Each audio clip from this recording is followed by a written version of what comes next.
Good morning, ladies and gentlemen, and welcome to FEDCO for the 9th of March 2020. Bienvenue à la réunion FEDCO pour le 9 mars 2020.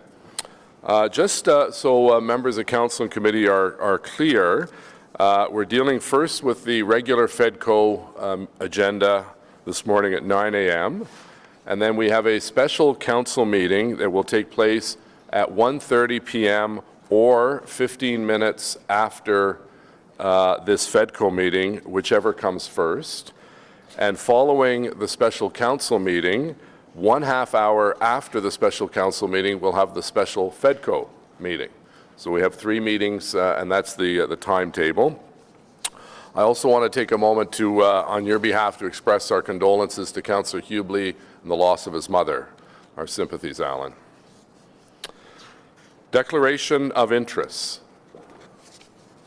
Confirmation of minutes, adoption de procès-verbaux pour le 4 février 2020. 4th of February 2020. Communications. Councillor Menard. Thanks very much, Mr. Mayor. I'd like to lift the cost and efficacy of new security measures onto the agenda, just for a few questions. Agreeable. Carried. Okay. Finance Services, Direction Générale des Services des Finances, 2019 Statement of Remuneration, Benefits and Expenses paid to members of Council and Council appointees. Received. Innovation Client Services, Service Novateur pour la Clientèle, Legal Services, Comprehensive Legal Services Report for the period July 1st to December 31st, 2019, Rapport général sur les services juridiques pour la période du 1er juillet au 31 décembre 2019. Carried? Received, I'm sorry. Office of the City Clerk, Bureau du Greffier Municipal, Council and Committee Services, Motions, Directions, and Inquiries, recommended for closure. Carried? Item number 4, appointment to the Bank Street Business Improvement Area, nomination au Conseil de gestion de la ZAC. Carried. The appointment of Stephanie Apotev. Numéro 5, Comité consultatif sur les services en français, plan de travail 2020-2022. Adopté. Merci. Policy and Business Operations, Politique et Activités Opérationnelles. Item 6, Recruitment, Appointment, and Contract Administration for Statutory Officers who report directly to City Council. Carried. Planning, Infrastructure and Economic Development, Services de Planification de l'Infrastructure, Corporate Real Estate, Delegation of Authority, Acquisition of Sale of Land and Property, July 1st, 2019 to December 31st, 2019. Délégation de pouvoir. Received. Item number 8, Declaration of Surplus and Sale of Parts of Oak Street, Champagne Avenue, and Laurel Street, also known as part of 933 Gladstone Avenue, 1010 Somerset Street West to Ottawa Community Housing. Carried.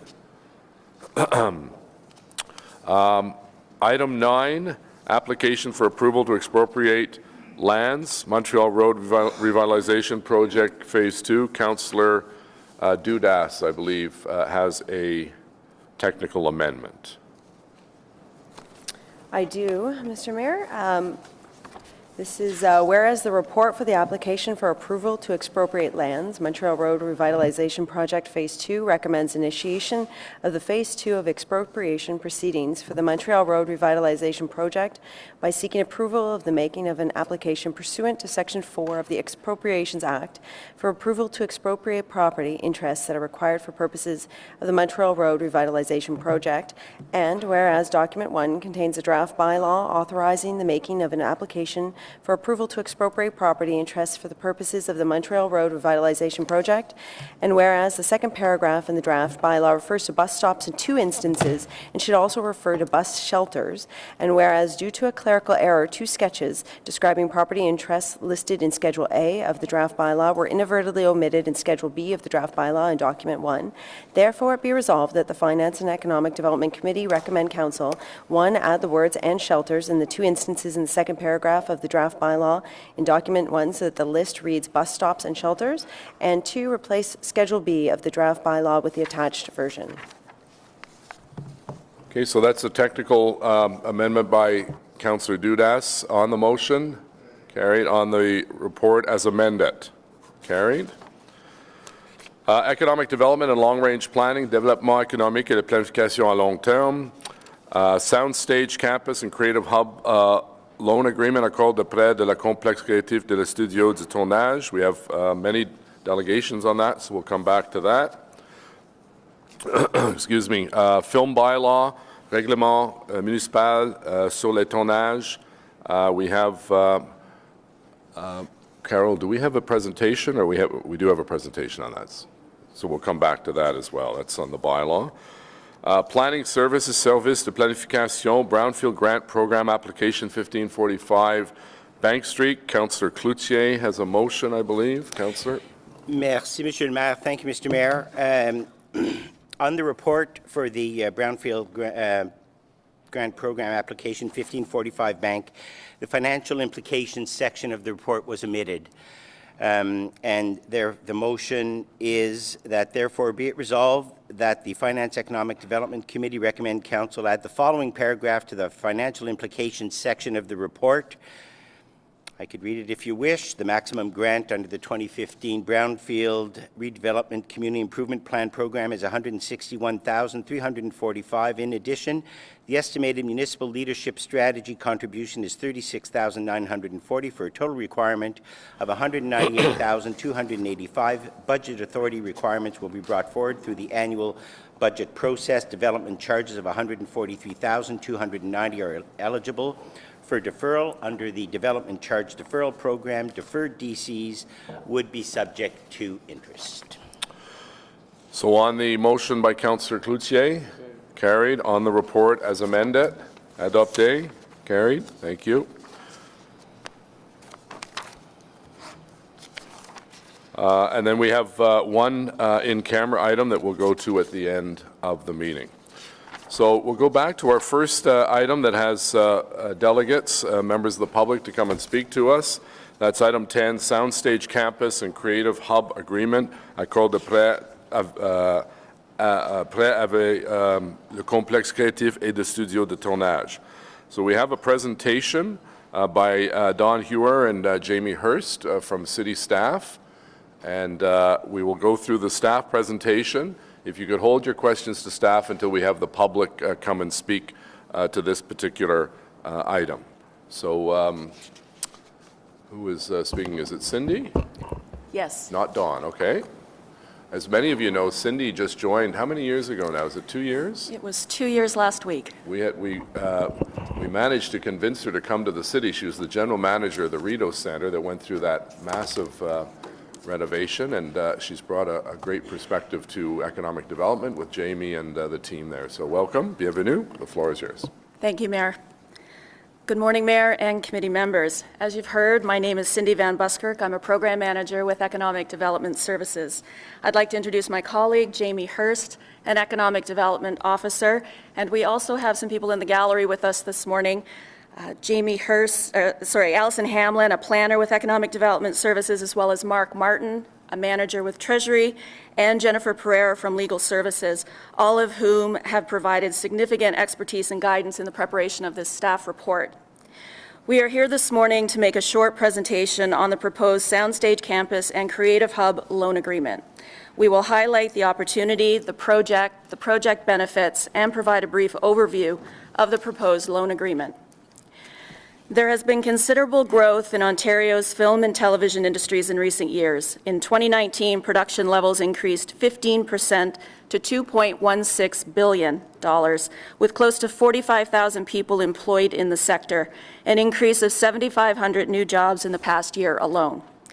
In recognition of this growth, a new Minister's Film and Television Advisory Panel was recently established by the Ontario government to advise on opportunities to support and grow the province's film and television industries even further. Minister MacLeod, in remarks related to the advisory panel announcement, highlighted the significant impact of the sector on the economy, jobs, and cultural identity. In order to fully realize this economic growth potential, Ontario needs more sound stages, which deliver controlled environments separate from other adjacent land uses where productions can take place 24 hours a day, without disturbing or interacting with neighboring land uses in terms of noise, vibration, glare, and truck access. Ottawa's film, television, and animation sector is already contributing significantly to the local economy, providing hundreds of skilled jobs and creating profile for our city across Canada and around the world. However, there is clear opportunity to capitalize on Ottawa's numerous attributes and advantages to increase the size and impact of the film, television, and animation sector locally.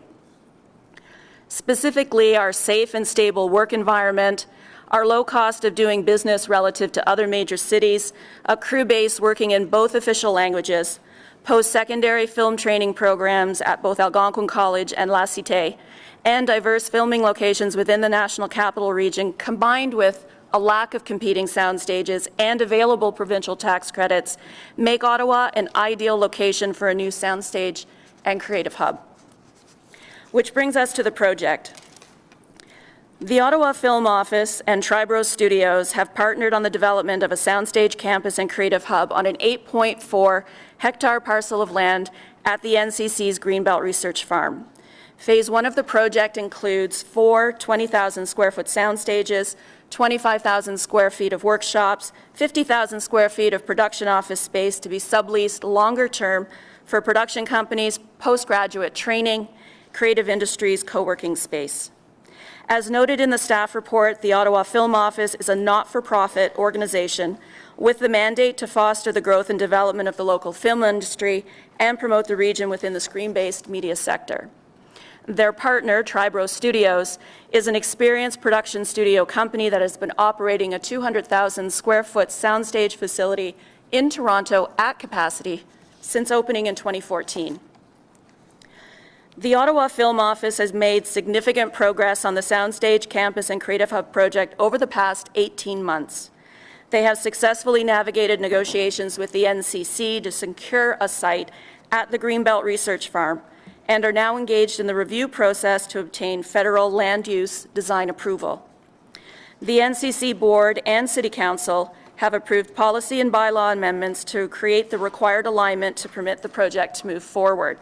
The stage is set for the project to be realized if the city provides loan financing, up to $40 million in the form of a long-term, fully secured loan to the Ottawa Film Office, which, subject to site plan and building permit approvals, will allow construction to commence in 2020 with a completion date anticipated for Q4 2021. There are clear financial and economic reasons the city should consider supporting the project by providing a loan.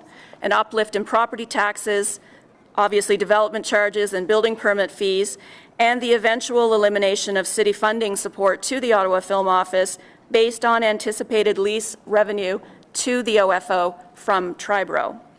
In addition, there will be significant economic impact associated with both the construction and ongoing operation of the Soundstage Campus and Creative Hub, including approximately 400 temporary construction jobs and approximately $40 million in new economic activity within the first few years of studio operations and more than 400 new full-time jobs. It's important to highlight that all of these benefits will be realized at no cost to Ottawa taxpayers. And beyond the purely financial and economic impact of the project, the Soundstage Campus and Creative Hub will deliver additional city-building benefits. A 2016 study conducted by the Barrhaven BIA identified a film and television soundstage as a key potential contributor to economic growth in the south end of our city. The project will support the distribution of employment activity outside of the downtown core and create a new employment node along the planned Stage 3 LRT route.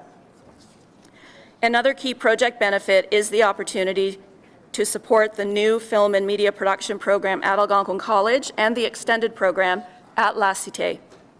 Finally, increased sector profile resulting from the new Soundstage Campus and Creative Hub will help attract and retain industry talent and companies and grow Ottawa's reputation as a cultural and creative destination. It is also important to note the staff report recommendations support Council's new strategic priorities approved in January of this year. In particular, the economic growth and diversification term of council action, which outlines support for the Ottawa Film Office in delivering a soundstage campus and creative hub. Let's turn our attention to the proposed loan agreement.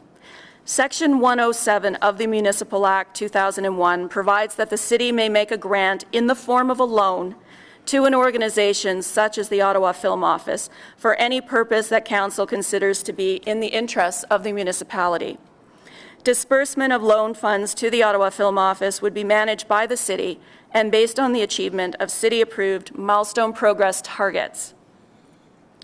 The loan would be fully guaranteed by Triple Group, Triborough's parent company, and secured with a significant letter of credit. The Ottawa Film Office would own the facility and sublease it to Triborough to operate. Triborough would be able to acquire ownership of the facility for a nominal amount once loan principal and interest was fully repaid. Prior to recommending proceeding with a loan to the Ottawa Film Office, Economic Development Services requested a business case from the OFO to demonstrate overall project feasibility. We engaged a consultant to review the business case and provide an opinion on general thoroughness and project feasibility. The consultant determined the assumptions and operating pro formas contained in the business case were reasonable. Further, the consultant highlighted that a significant risk mitigation factor is the guarantee of loan, principal, and interest payments to the city by Triple Group. The consultant found Triple Group to have a real estate asset base far exceeding the proposed loan, which reduces cash flow and investment risk to the city. To conclude, the staff report before you today includes two recommendations for your consideration, and briefly stated, they are: one, to delegate authority to the city manager to negotiate, finalize, and execute a loan agreement with the Ottawa Film Office to an upset limit of $40 million for the design and construction of the Soundstage Campus and Creative Hub. And number two, to authorize the issuance of a debenture for the construction of the Soundstage Campus and Creative Hub in the amount of $40 million. As you consider this opportunity, we hope you will reflect on the extensive financial, economic, and cultural benefits to the corporation and the city in proceeding with loan financing for the Soundstage Campus and Creative Hub to ensure we are able to capitalize on the substantial growth in the screen-based sector as quickly as possible. Thank you. Thank you very much, Cindy, for a great presentation. Like I said, we're going to hold the question for staff for after delegation. We do have 10 delegation, and we start with Catherine Gallery, Chair of Ottawa Film Office. And I think you have a presentation, and you have 5 minutes, please, followed by Bernie Ash, Member of the Board of Directors of Ottawa Film Office.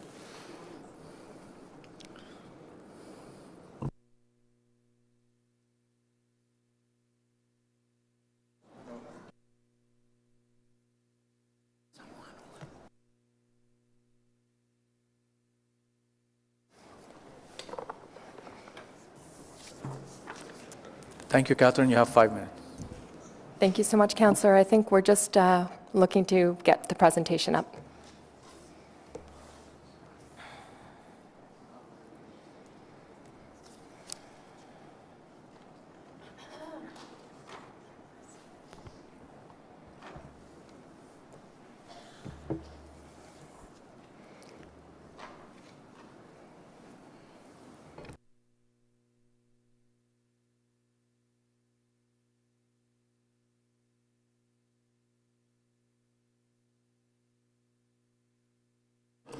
So welcome, Catherine. The floor is yours.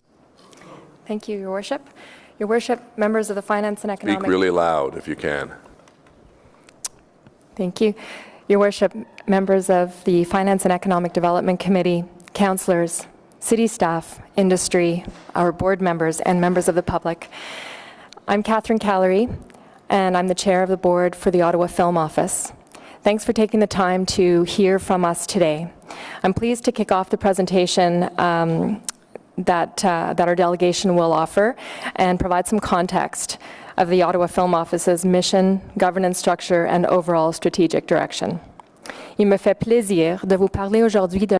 I am happy today to address the governance and the strategic mission of the OFO in order to set the context to which my colleagues will talk and they will address the specific benefits of the project. Was established under new leadership of Bruce Harvey in 2017 with a new board of directors to provide a strategic direction for the organization. The vision and mission were synthesized in our strategic plan, which is 2018 to 2023, so we find ourselves now in year 3 of that. And that strategic plan sees the production industry in Ottawa as a true economic driver for the city that intersects with many other sectors of our economy and increases the prominence of both the city and the National Capital Region as a full-service production destination. La mission du bureau du The mission of the OFO is to attract the production and co-production in television to the National Capital Region, to foster the growth and development of the local industry, and to act as a lead voice for the region within the screen-based sector. Office. Oh, that's the French slide. That's okay. The Ottawa Film Office is governed by a voluntary board of directors, which provides oversight for all corporate activities, helping Ottawa Film Office and the industry grow toward a sustainable and prosperous future. The strength of the board of directors is the diversity of its makeup, allowing the Film Office to gain insights from other sectors such as tourism, post-secondary, education, entertainment and sport, the music industry, business interests, and the long-term visions of both the City of Ottawa and the National Capital Commission, to name a few. This board works in tandem with the Film and TV Advisory Committee, which has preceded our film board, and of which 2 members hold seats on our board of directors. Combine the industry knowledge and the expertise of the advisory committee with the multi-sector experience of the board of directors, and the result is an Ottawa Film Office with enormous community and industry support. We are very proud of our strategic plan, and for which we're entering into year 3. These 6 pillars each propose an ambitious area of focus, which together will build on Ottawa's history in film production and set a strong foundation of television and film and animation as economic powerhouses for the city. To achieve these pillars, we envision the OFO playing a role within multiple projects related to workforce development, mentorship, advocacy, reputation building, and sector alignment at many levels of the industry, from growing the skills of those just starting out to promoting the well-established players. I won't steal the thunder from the other colleagues who will speak after me about the importance of the soundstage to all of these focus areas, but I will say this. With the City of Ottawa's desire to foster knowledge-based industries and innovation, a new soundstage will contribute to these municipal objectives, creating an anchor facility to attract collaboration, investment, and symbiotic partnerships of a number of stakeholders.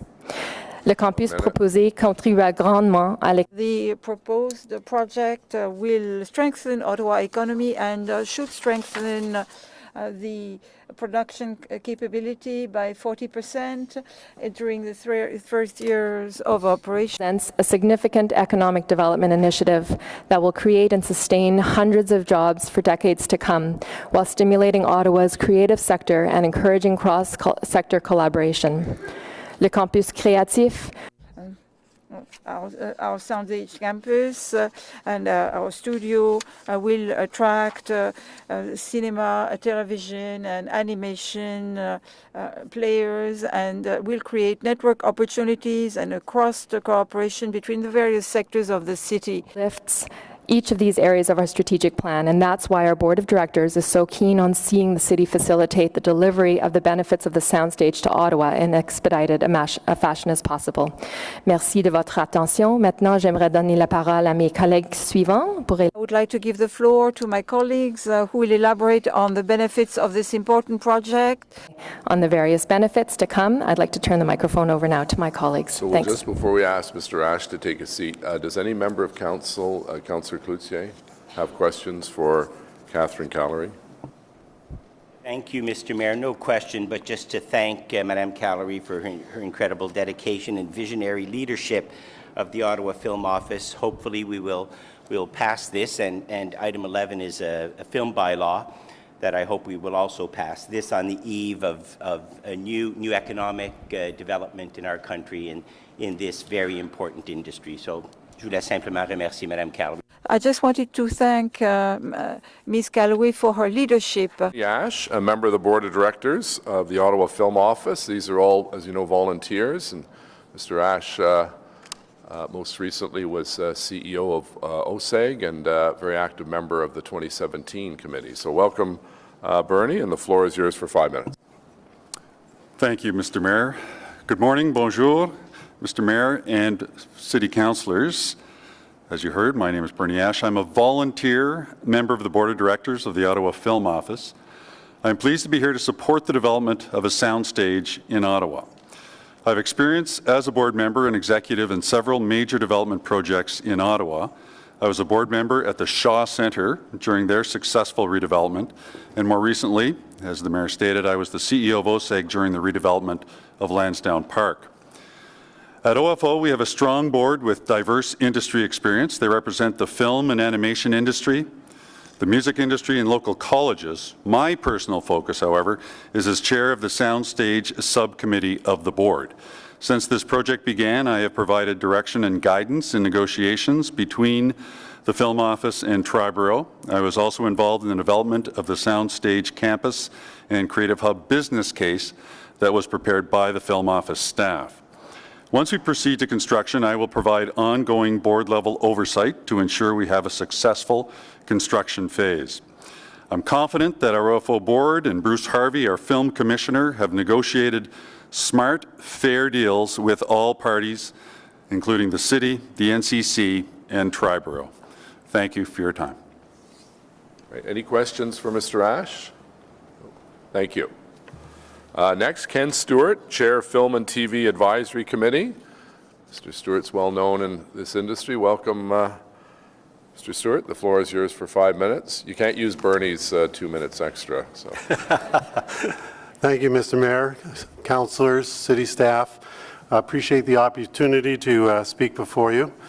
As mentioned, I'm here as the Industry Advisory Committee co-chair for the Ottawa Film Office, and I also sit on the board of the directors of the Ottawa Film Office. And as well, since 1983, in fact, I've been running a production company and production service company here in Ottawa, and have had the opportunity to witness the growth of the industry, the challenges that we have in the industry in Ottawa, being in between and in betwixt, if you will, Toronto and Montreal, and how that can be challenging for growth of cultural industry of film and television animation. But I can say that with incredible optimism that we have really seen a turnaround in the business area and growth of the industry over the last 4 to 5 years. And it's been quite significant. The overall industry in Ontario is growing, and I wanted to speak on behalf of the advisory committee to say that the industry as a whole, and the advisory committee is some 20 plus participants from both the animation, film, and television businesses. The industry as a whole supports this initiative, sees it as a very important and a very critical step, and in fact it's a real game changer, if you will. So there is broad industry support. The creation of the Creative Hub will provide access as well to all members of the community. There's a lot of not so much specifically in the business, but alt and cultural industries and support groups like Saw Video, IFCO, other organizations that will benefit from this center, and of course the colleges, City Collegiale and Algonquin College. It's vital, this next step, in the continued growth of the industry and also for economic diversity in our city.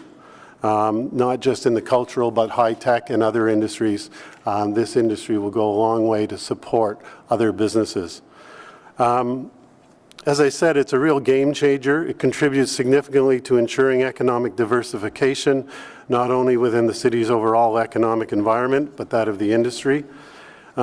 Many cities and regions in Canada, Ontario, and North America compete to attract film and television as they realize the significant economic benefits to film and television. dollars that come in to pay for productions really are 100% of those dollars come in from outside of the region. And that's all new money that comes in. And so the economic, benefit of that is quite significant. The new soundstage allows for a whole new sector of the entertainment business to come in as well. So we're talking about not just an increase in business with respect to current film and television production that's going on, but it opens up a whole new sector, which is the dramatic side. And what we've all seen, I'm sure some of you do, tend to watch Netflix and Amazon and non-Canadian production, but there is a huge growth in dramatic television series. And to be able to work in that area, you must have a soundstage.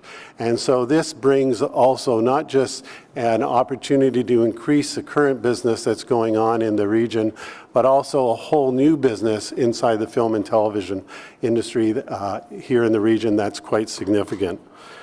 It gives Ottawa a competitive edge with respect to other similar size and smaller cities and regions, and finally allows this city the opportunity to bring in significant work and significant business and production. Size and scale and scope will increase with respect to projects coming in. This initiative, along with the introduction of a film bylaw, which is going to be spoken to later, are critical steps creating significant growth and stability with respect to film and television and screen-based industry, creating jobs, cultural and economic diversity, opportunities for students graduating from our post-secondary educations and institutions. Thank you. Great. Thank you very much, Mr. Stewart. Est-ce qu'il y a des questions? Any questions? Are there any questions? Staff. Yeah, we're doing those at the end. Okay, are we at the end? Thank you. Le prochain, c'est Marie-Pierre. Our next speaker est Marie-Pierre Gariepi, Maison de production Slalom. S'il vous plaît. 5 minutes. Good morning. You have 5 minutes in English or in English or French? In French. Good morning, Mayor, members of the board, people of Ottawa. I'm Marie-Pierre Gariepi. I chair a company which is called Slalom, a resident of Ottawa. I'm involved in production. I've been so in 25 years. I study in Ottawa. I'm also chair of the Cité board. I'm here to talk about my industry, which is mostly French-speaking television production. You probably saw us on the streets with our big trucks. We block streets. We also shot a lot in former $1 stores in shopping centers. For 5 years, I rented the premises at 50 Sussex. We have to be very innovative and very daring in our choices because we don't have access to a specific space. We are in the process of discussing this. This is taking shape. I think it's a wonderful opportunity for the city of Ottawa. I think that it will also be beneficial to our students. We have very strong programs at the Cité Collégiale or at Algonquin College. We also have universities who have communications and journalism and writing programs. It would be a wonderful opportunity for the City of Ottawa to be investing in this project. We call this Creative Hub in French. What we shouldn't forget is that we should be able to adjust the project to various economic realities. English speakers don't have the same budgets as Francophones of members of the Aboriginal communities. So it would be important so that we can, important to be able to tell about our culture, about language, and to be able to strengthen our cultural identity. So thank you very much. Thank you very much. Are there any questions? Thank you. Our next speaker will be Claude Brûlé. It's a wonderful thing that our two colleges are working together, and for the member of the council and for the public, we had a breakfast celebrating the Francophone community, and we will have highlights so that the four chairs of the committee, Mr. Bacon, Mr. Brûlé, Lise Bourgeot, and the president of the University of Ottawa are for French speakers. So it's the first time in our history that we were celebrating this. So, Mr. Brûlé. The studio will be right next to your campus, just down the road, so it'll be beneficial, I'm sure, to your students in animation and carpentry and everything else. Thank you, Mr. Mayor. Thank you, councillors, city staff, and good morning, everyone. I'm pleased to be here today to speak on behalf of Algonquin College in support of Item 10, Soundstage Campus and Creative Hub. As many of you know, Algonquin College is home to about 22,000 full-time students and about 4,000 faculty and staff.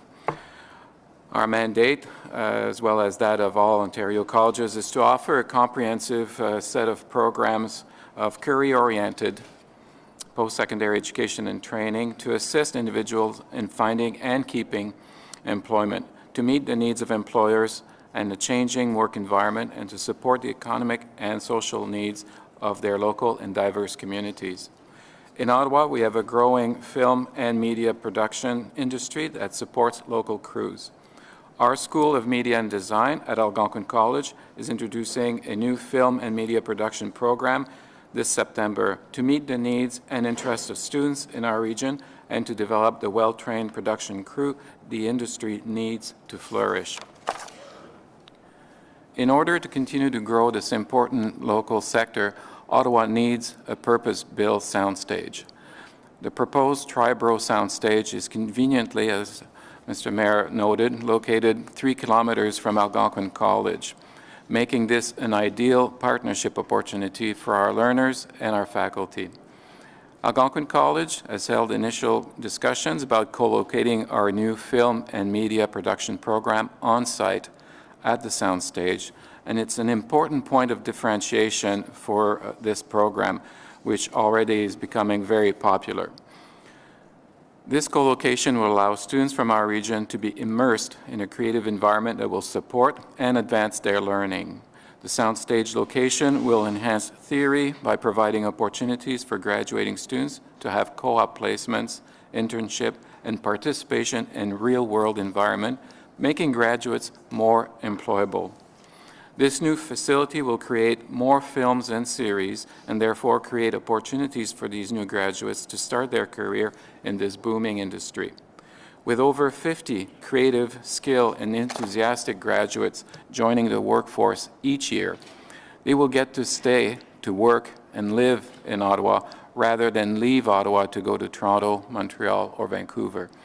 Finally, we regularly hear that Ottawa's animation industry needs talented staff in order to take on more projects. Companies have been asking us to grow our successful animation program, but we don't have sufficient space at our Ottawa campus. Phase 2 of our partnership with Triborough is to consider moving our animation program to the soundstage, where we could expand our footprint and produce more graduates. For these reasons, I'm proud to be here today on behalf of Algonquin College to speak in support of the soundstage as we all work together to make Ottawa a thriving centre for film and media production. Thank you, Mr. Mayor and members of the committee, for your time and consideration. Merci beaucoup, Monsieur Brûlé. Est-ce qu'il y a... Thank you, Mr. Brûlé. Are there any questions for the delegation? Prochain invité, c'est Fred. Our next guest is Frédéric Thibault-Chabot, Collège La Cité. Bonjour, Frédéric. Hello, Frédéric. Welcome.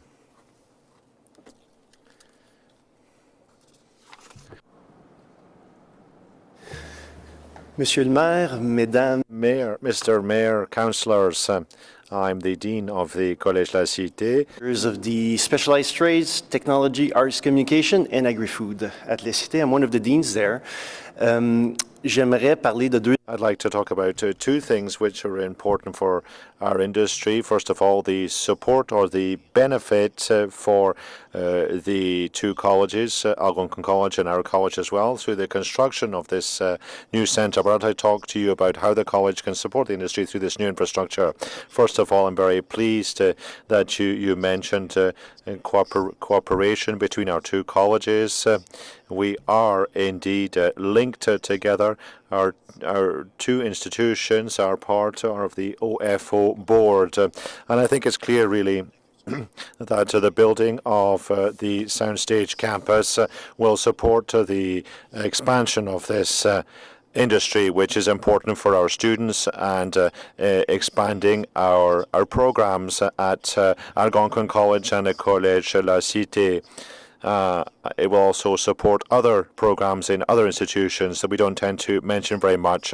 There are many students in this area. It's growing. Several of them will be able to stay here to work in companies like Slalom at La Cité, for example. Our graduates are all bilingual, and they are able to support the industry as well. However, some must move away. They must move away to major centres like Toronto and Montreal.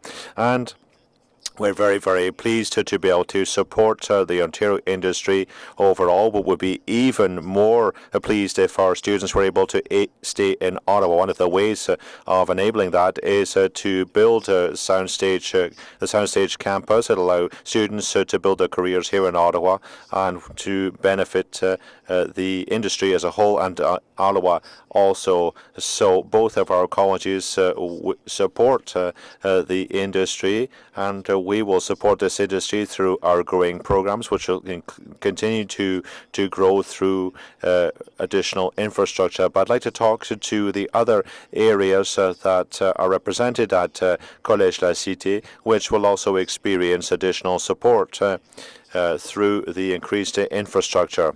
For example, all those professions that will be necessary for major and smaller productions, administrative workers, specialized trades, construction, electricity, engineering, they're all represented at the college. Both of our colleges are developing or are putting out graduates in all these areas, which will have some great opportunities through this new project, the Soundstage campus. Thanks very much. Well, thanks very much, Mr. Thibault Chabot. Any questions from Mr. Thibault Chabot? No, thank you.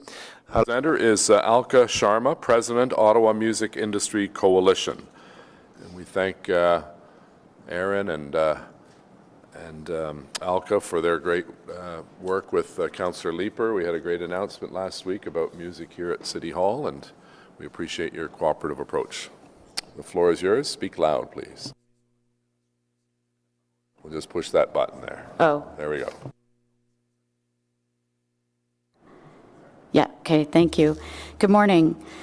I am the Executive Director of Folk Music Ontario, which its office is based out of Ottawa. I'm also the President of the Board of Directors of the Ottawa Music Industry Coalition. Folk Music Ontario holds an annual conference in various cities across Ontario. We have an export development program where we invite many international delegates to watch our artists perform. In my role as the Executive Director of Folk Music Ontario, I see how our conference provides an economic impact for the province, with the many showcasing artists receiving opportunities for touring and having their music in various films and TV shows as we bring in music supervisors from across North America. As President of the Ottawa Music Industry Coalition, we are in support of the facility being built, as it will provide an economic impact for not only the City of Ottawa, but also for the artists of Ottawa. The artists will have an opportunity to apply to have their music in the films and TV shows that would be filmed and produced here in Ottawa. This is a very important aspect to support the musicians and the community. The Ottawa Music Industry Coalition is in full support of this structure being built and have this opportunity and this project come to fruition.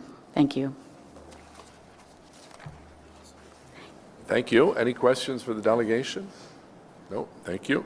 Next is another familiar face, Michael Crockett. Looks a bit like Stephen Del Duca.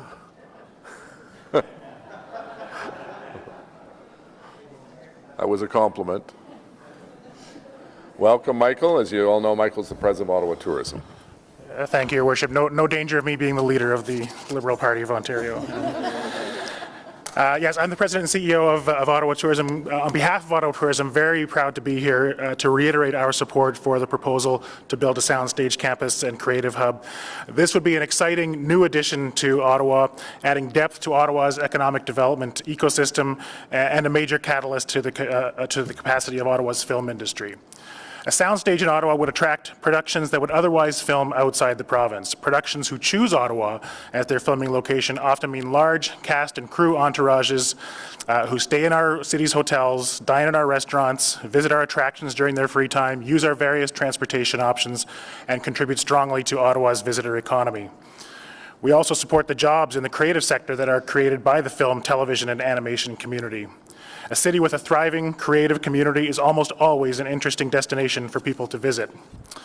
Activity surrounding creative people lends itself well to Ottawa's reputation as one of the most educated and culturally rich destinations in Canada. And as Cindy said, this also supports the place branding initiatives that Ottawa Tourism and the city have embarked on in recent years. The proposed site, of course, just a short distance from the airport, the downtown core, education facilities, and production industry. With the addition of autonomous vehicle testing and precision agriculture, the area will soon be bustling with innovation. And as these industries flourish, so do opportunities for increased business travel and more meetings and conferences, all of which is good for the visitor economy and for our city. We look forward to the proposed soundstage campus and creative hub becoming a reality for Ottawa, and we support the City of Ottawa in its efforts to move the soundstage forward as expeditiously as possible so that the resulting economic activity, creation of jobs, and indirect benefits of this facility will be experienced by residents and businesses in Ottawa sooner rather than later. Thank you. Thank you. Any questions for Mr. Crockett? No. Thank you, Michael. Next is Peter Apostolopoulos, the president of Triborough Studios. Welcome, Peter. I'll call you by your first name. It's easier. Did I mispronounce it? Apostolopoulos? Hello. Oh. There we go. Thank you, Mayor. You said it perfectly. Very well said. Good morning, everybody. Thank you for having me, councillors, city staff, and everyone else who's here. My name is Peter Apostolopoulos, and I am the president of Triborough Studios and a managing partner of Triple Group of Companies. I just wanted to come here and show my support for all the others that are here for their support on this project. Essentially, Triborough opened 5 years ago, and we've been busy ever since. Our expansion plans moved on to Pickering, where we're building a large development there that will include, casino, hotels, restaurants, and more film studios. The expansion process in our family is looking at growing the film industry as much as we can in a long-term play. Ottawa came into the picture with conversations with the Ontario Film Ontario Film Commissioner, who introduced me to the Ottawa Film Commissioner. The amount of support that came out of this city was substantial enough where we looked at it as a great place to grow the industry. There's a wonderful industry here now. One of the key factors that's missing in Ottawa is the sound stages. There are so many productions that are coming to Ontario, and why Ottawa is not one of them as a major spot is because of the soundstage, the lack of sound stages. So the conversation went further from there. We are looking at the first phase of the studios to be the central growth of the studio industry here, and hopefully the growth will be substantial enough where Ottawa is one of the main places that people look at. It's got fantastic locations, incredible people that are here, great crew, and really, without the sound stages, the industry already has a substantial number that's growing annually. The animation sector is huge. And again, the city support, the staff support, and the general public support of the industry is what's driving this project even faster and further. So thank you again for everybody. Have a great day. Can you maybe give us a little background on some of the productions? I toured your facility in Toronto. It was very impressive, but some of the productions that your company's been involved with to give members of council and the public a sense of the caliber and quality of these productions. Sure. So Netflix has been with us for the last 2 years, producing their television series, Spinning Out, Ginny and Georgia. Recently, prior to that, we had shows like Killjoys, which did 4 seasons at our studios, Canadian production.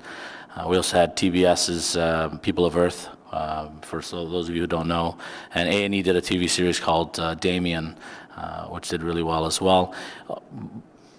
We not only offer sound stages, we also offer lockup facilities, carpentry shops. So for example, there's a TV series called C on Netflix, on Apple TV right now that's filming in Toronto. They built their sets in our studios.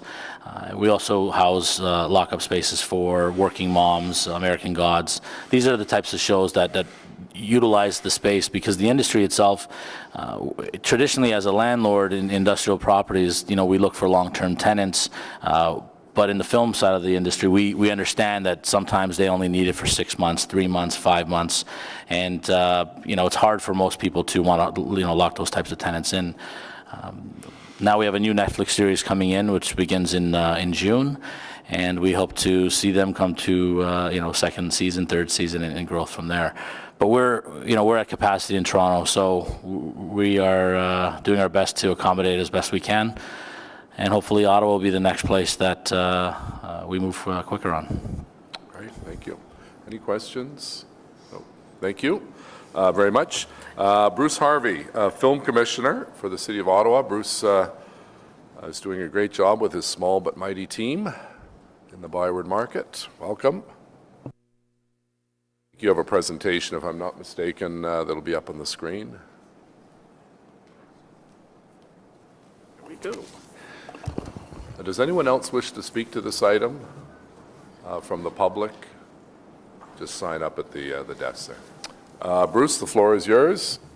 Good morning, Mr. Mayor, members of council. I think I can say that I've dealt with almost all of you in one capacity or another as the film commissioner. I really want to speak to why this project and why now, and why it's important to us, and give a context that is understandable, I think, for most of the city councillors here. Ottawa right now, I want to focus on live action drama, where we do, last year we had a record year, $28.5 million. It's growing quite considerably, 66 productions to get to that number. The bulk of what we do in Ottawa are TV movies, and we've become known, maybe thanks to Saturday Night Live, as being the Christmas movie capital in North America. And it was funny, they did a skit about that a couple of years ago, and it really wasn't true, but now it is. And since then, it's done very well, and we are growing and doing very, very well.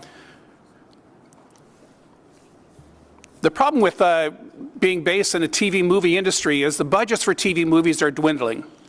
When I was doing TV movies in the 1990s, my budgets were $2.5 million to do a TV movie for Lifetime. Today, it's less than half that to do the budget. Contrary to that, it's the exact opposite for TV dramatic series, where dramatic series back in the 1990s would typically have a budget of around $2 million US. Today, there's one that's shooting in Toronto that I'm told has a $17 million US budget per episode. In 2012, there were about just under 200 dramatic series being produced from the United States, plus the ones that were generated in Canada. Now that number is more than double. As most councillors know, if you were to tell your residents that Tom Selleck was coming to their neighbourhood, most would be pretty excited. Tell them that Tom Selleck's coming to their neighbourhood for 40 weeks out of the year for the next 7 years, and he's bringing with him 30 trucks and 200 vehicles for his cast and crew. Probably wouldn't be very happy about that. And I know that, I've had dealings in the Glebe, in Centertown, and out in Westboro in particular. We've had a lot lately where these can be a burden. TV series, where all the money exists, require a lot of space. And that's why they build TV sound stages. Right now in North America, there are about half as many sound stages as are required for the existing dramatic series that are being produced in North America. So what that means is that people are scrambling around trying to find whatever warehouse space they can, whatever old grocery stores or big box stores they can find. These are not really ideal because they have pillars in them, which we don't like. They have lower ceilings than 40 feet, which we don't like, and they're not sound attenuated. So the idea of having sound stages to attract business is what is really desirable for us. One of the other big things that happened to us is that we had someone come to us and ask about building a soundstage in Ottawa. It wasn't us reaching out and trying to find someone to do it. With Triborough, they came to me through Justin Cutler at the province and said that they were very excited about coming to Ottawa and building here. They understood what our locations looked like. They got a good sense of what our crew was like, and it was a very positive right from day one. So what will the impact of a TV series be? If you look at these numbers, these are 3 TV series from across Canada, and trust me, these aren't, cherry-picked to get the best numbers. But as you can see from the numbers up there, the dollars that come from one TV series are better than what we have in our entire live-action production going in Ottawa right today. If you compare shows like Star Trek, where you can have 180 wardrobe people working on the show, to what we have for our crew, this is an amazing growth opportunity for us. The other thing to note is when you look at the labor numbers there versus the goods and services number, those goods and services are numbers that are not the crew and cast. That's lumber, car rentals, hotel rentals. When you watch a TV series, anything that exists in the real world could be in that TV series.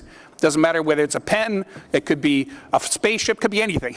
And all of those things have to be purchased from the community. So the benefits to other businesses are incredible. These are just a few numbers of what shows what an episode of TV series costs that it's getting produced. Something like The Crown, which is in the $10 million range, down to The Americans, $4 million. You can easily see how if we land one TV series, we can increase our production in Ottawa. The sound stages that we're proposing can handle up to 2 TV series at the same time and more than 2 a year. So it's a big growth. I'll leave it at that and answer any questions should you have them. Great, thank you. We have a number of people. Just a comment and observation. I remember a couple of years ago you invited me to the set of a movie that Michael Keaton was doing, and I had a chance to meet Michael Keaton, and it was called Penthouse, and it was not a porn film. It was about a New York penthouse, and they had converted an old fruit and vegetable store in Orleans, I think in Councillor Luloff's ward, and then we went to visit one of the most popular shows on TFO at an old school in Carlsbad Springs. And the producer of the Michael Keaton movie told me that at that time, Ottawa was viewed as the least expensive place to film because the markets in Toronto, Montreal, Vancouver were so hot, it was becoming more and more expensive for hotel rooms, catering, and so on. And what really impressed me was the fact that they were still coming here despite substandard facilities, and you're saying now that will attract more because the cost of converting an old fruit store is significant as opposed to a purpose-built sound studio that we need. That will bring their costs down and will make us even more. He didn't say the cheapest place, he said the least expensive, and they have to look at their bottom line. Isn't that the case? Just push your button there. There, it's coming up. So the biggest cost is that when TV series are being developed, the production designer doesn't always know where it's going to be shot. And they can come up with, as you can imagine, a world that doesn't exist anywhere. If you move into a warehouse and try and accommodate that, all of a sudden the design has to change to accommodate all of those pillars that were holding the roof up. The open concept of a soundstage is, this is 40 feet high, they tend to be 20,000 square feet or bigger with not one pillar in the room. The other big benefit of studio shooting today is that they have green screens at the end and they're able to extend that 20,000 square feet into the full universe. And to be able to do that, again, you can't have pillars in the way. You have to be able to get back away from that wall and shoot for the extent of it. So it's really quite something. The advantage that we have today is that the industry is growing like crazy. And if we wait a year or two, who knows how many new sound stages will be built in Toronto, who knows how many will be built in Hamilton. We hear about ones trying to be built in Sudbury. It's an opportunity for us today to get into the market and to do something where there's huge demand for it. We know that our locations are probably the best in North America. We know that our crews are substantial. We know that the subsidies are as good as they are anywhere in North America. So this is the time to do it right now. Thank you. Councillor Leeper, please. Thank you, Mayor. Merci, Monsieur le maire. Je suis heureux de vous voir. Je suis très heureux de voir qu'on avance. Je sais que depuis longtemps, l'industrie souhaitait un studio et finalement, on avance. On n'a pas beaucoup d'informations financières dans ce rapport. Alors, j'aimerais... $40 million loan here. The land belongs to...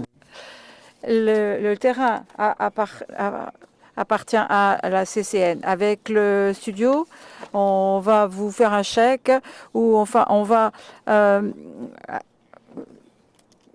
verser 40 millions de dollars au Bureau du cinéma d'Ottawa, qui est un organisme sans lucratif. Et puis, ce bureau du cinéma va construire ce studio dont il sera propriétaire. Oui, en collaboration avec nos partenaires, le PCL Construction actuellement travaille avec nous et J. Richards, Mark Sear de J. Richards. Alors, qui est-ce qui les paie? Est-ce que c'est le bureau du cinéma ou est-ce qu'il y a un partenariat? Non, il n'y aura pas de partenariat. Le bureau proviendra du BDC d'Ottawa. Alors, il sera le propriétaire exclusif de ce bâtiment. Oui. Quel est le rôle de Triborough? Nous sommes la société de gestion qui va exploiter le studio. Nous serons le propriétaire final du studio et on va le louer pendant 90 ans. Le studio sera construit, que ce prêt soit accordé ou pas aujourd'hui, il ne sera pas construit aussi vite, ce ne sera pas aussi avantageux pour la ville. L'avantage de le faire à travers le BDC d'Ottawa, c'est qu'on peut devenir partenaire et qu'on peut générer des recettes de façon continue pour qu'on puisse devenir autonome. C'est l'objectif qui a été confié à notre conseil d'administration par la ville. Cela nous permet d'avoir un programme de développement, de faire de la formation, de faire beaucoup plus qu'on pourrait le faire qu'avec le financement actuel que nous donne la ville. On voudrait maintenant avancer.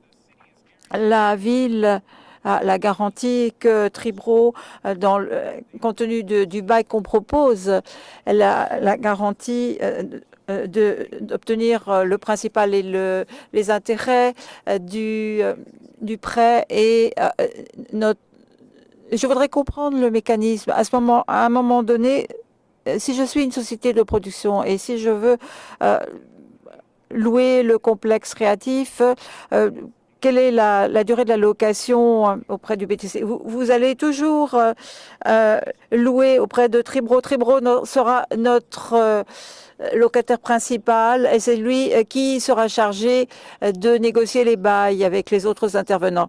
Donc, quelle est la relation entre Triborough et le BDC?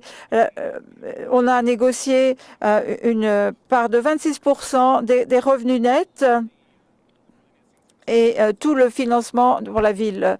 Donc le principal et les intérêts couvrent le pourcentage de la ville. Alors 26% des recettes nettes pour Triborough qui seront versées au BDC. On n'a pas ces documents. À quoi ressemblent vos chiffres pour les 10 prochaines années? Je ne les connais pas par cœur. Alors, je vais demander au trésorier de répondre à ces questions. Est-ce que vous avez d'autres questions à l'intention de M. Harvey? Non, je voudrais comprendre ce contrat. L'industrie du film est intéressante parce que, évidemment, le dollar canadien joue un rôle important pour attirer des investisseurs. Il y a aussi des programmes de téléfilms ou d'autres programmes du gouvernement. Il y a d'autres concurrents. Il y a aussi des pandémies qui peuvent éloigner des gens. Quels sont les plus grands? Years that you see for the Ottawa film industry in particular? Well, the biggest risk for the Ottawa film industry, the government is committed to a sustainable tax credit system, so we're feeling fairly comfortable there.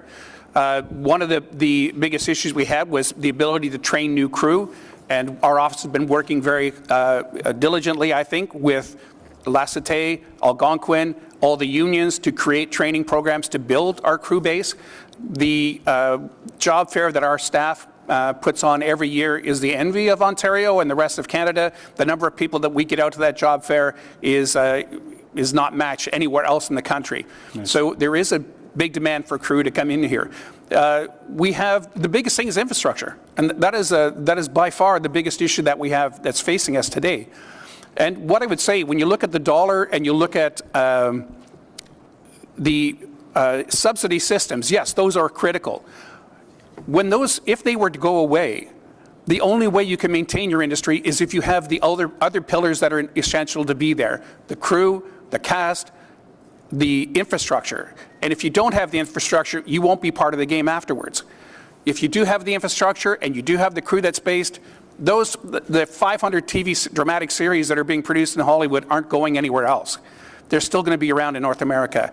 And one of the great advantages we have in Ontario is that we're a very diversified community. We're very tolerant of different religions, different preferences, sexual preferences, unlike a lot of the locations in the southern United States where we know that there are serious issues that are going on there with the studios and whether they will continue to shoot there. Okay. I'll have further questions for the Treasurer on these lines. If there are documents that probably should have been included with this report with respect to the financial assumptions that you can distribute before we get back, that would be fantastic. Thank you. Okay. Thank you. Sorry, I wanted to clarify, I perhaps misspoke when I said that the special City Council meeting will be at 1:30 or 15 minutes after the adjournment, not whatever is earlier. So it's 1:30, unless this meeting goes on longer, it'll be 15 minutes after the end of the meeting. So apologize for that. Okay. One thing I can say, Councillor Leeper, is that the revenue to the film office after 6 years will be substantially larger than what it is from the city today. Okay. Le prochain, c'est Councillor Meehan, please. Councillor.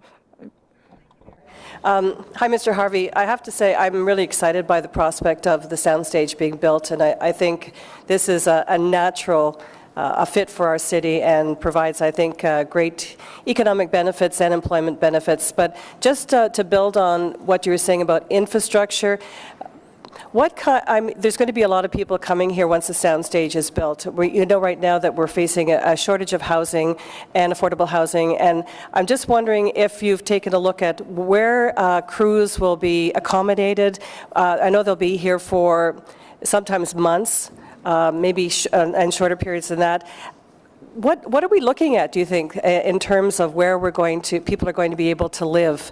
Rental accommodations, shared accommodations, hotels, can you paint me a picture? The first thing I would say is that by far the majority of people will be Ottawa residents. Oh, good. That's and good. So this is not a transient workforce industry. It's a transient industry, in fact, where the producers go and where the star talent goes from. But the majority of the people working on the film sets will be Ottawa members that are working today, people from Ottawa that have gone to other centres and will come back, and they'll be long-term. We don't see a large number of individuals that will be coming and going on each of these productions. In the early stages, there will be more coming from Toronto, similar to what we had on Fat Men, which was a major production that just shot here. But again, I think it was more than 80% of the crew was from Ottawa, not from outside Toronto. So the majority will be here. And the other advantage is that, as we all know, whenever you bring foreign direct investment dollars into a community, it increases the economic activity in the city, it increases the tax base in the city, and it provides more money to the city to allow you to build more affordable housing and to do other things for the community. Have you projected what the employment rate would be? Like how much what amount of employment will we generate through the soundstage? Well, each production is about 400 jobs. So on the major ones, some of them are much bigger than that. Depends on the size of the ones that are drawn here. I know Disney's out looking for facilities today that would be much in excess of that number. That's wonderful. Thank you. You know, Councillor Meehan, I was thinking that the last big soundstage we had was the old CJOH building, and I just jotted down some of the shows that came out of there. Amazing Kreskin, I think, was there. Walk with Yan. You can't do that on television with Alanis Morissette and Willie and Floyd and Hometown Cafe. And then when the building burnt down, that was one less venue. So those shows alone, we sort of snicker at, Amazing Kreskin, but it was a staple for years and years on TV. Thank you. Councillor Dudas, please. Well, thank you very much for your presentation. Thank you to all the delegates who came out today. I should notice the people under 30 don't know what I'm talking about around the council table. I'm looking at Matt. I'm dating myself. Did he say under 30 or under 40? Because I'll take under 30. Oh, dang it. No, I know we're all ecstatic around this table about this opportunity and certainly would not want to miss the boat on this. I just want to point, and please clarify this for me. You said it was $28.5 million that we're currently seeing generated by the film industry. No, by the live-action dramatic series industry. We're over $100 million when you add in animation. Animation's fantastic. Wonderful. And it's well over half that. So that's even better news. So have you crunched the numbers? Do you anticipate what this sound studio will do in terms of generating further revenue for our city and for the local industry? As the city staff know, that my expectations are much higher than what I'm going to say right now, but the expectation is that once it's up and running, that it'll be adding about $40 million worth of production, live-action dramatic production a year. A year?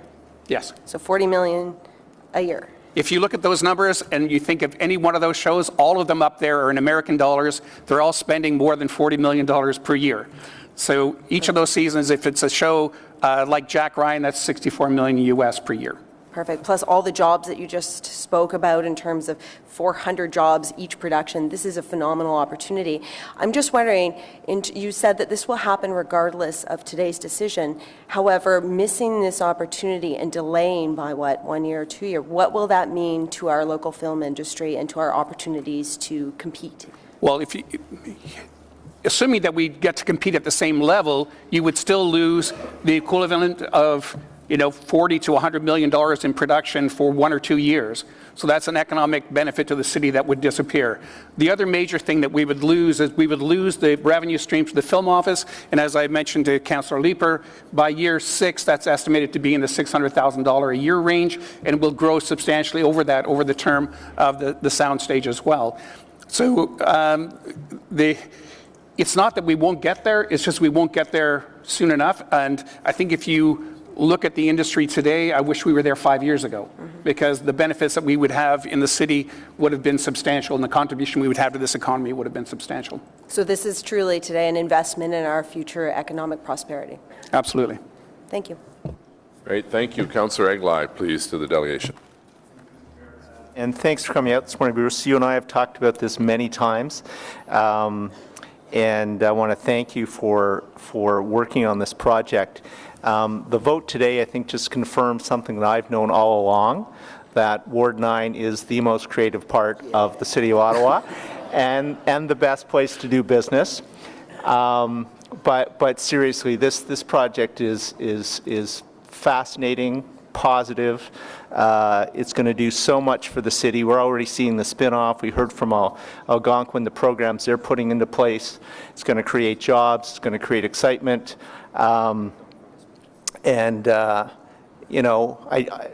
I just can't say enough how much hard work your staff and you have put into this, making this a reality.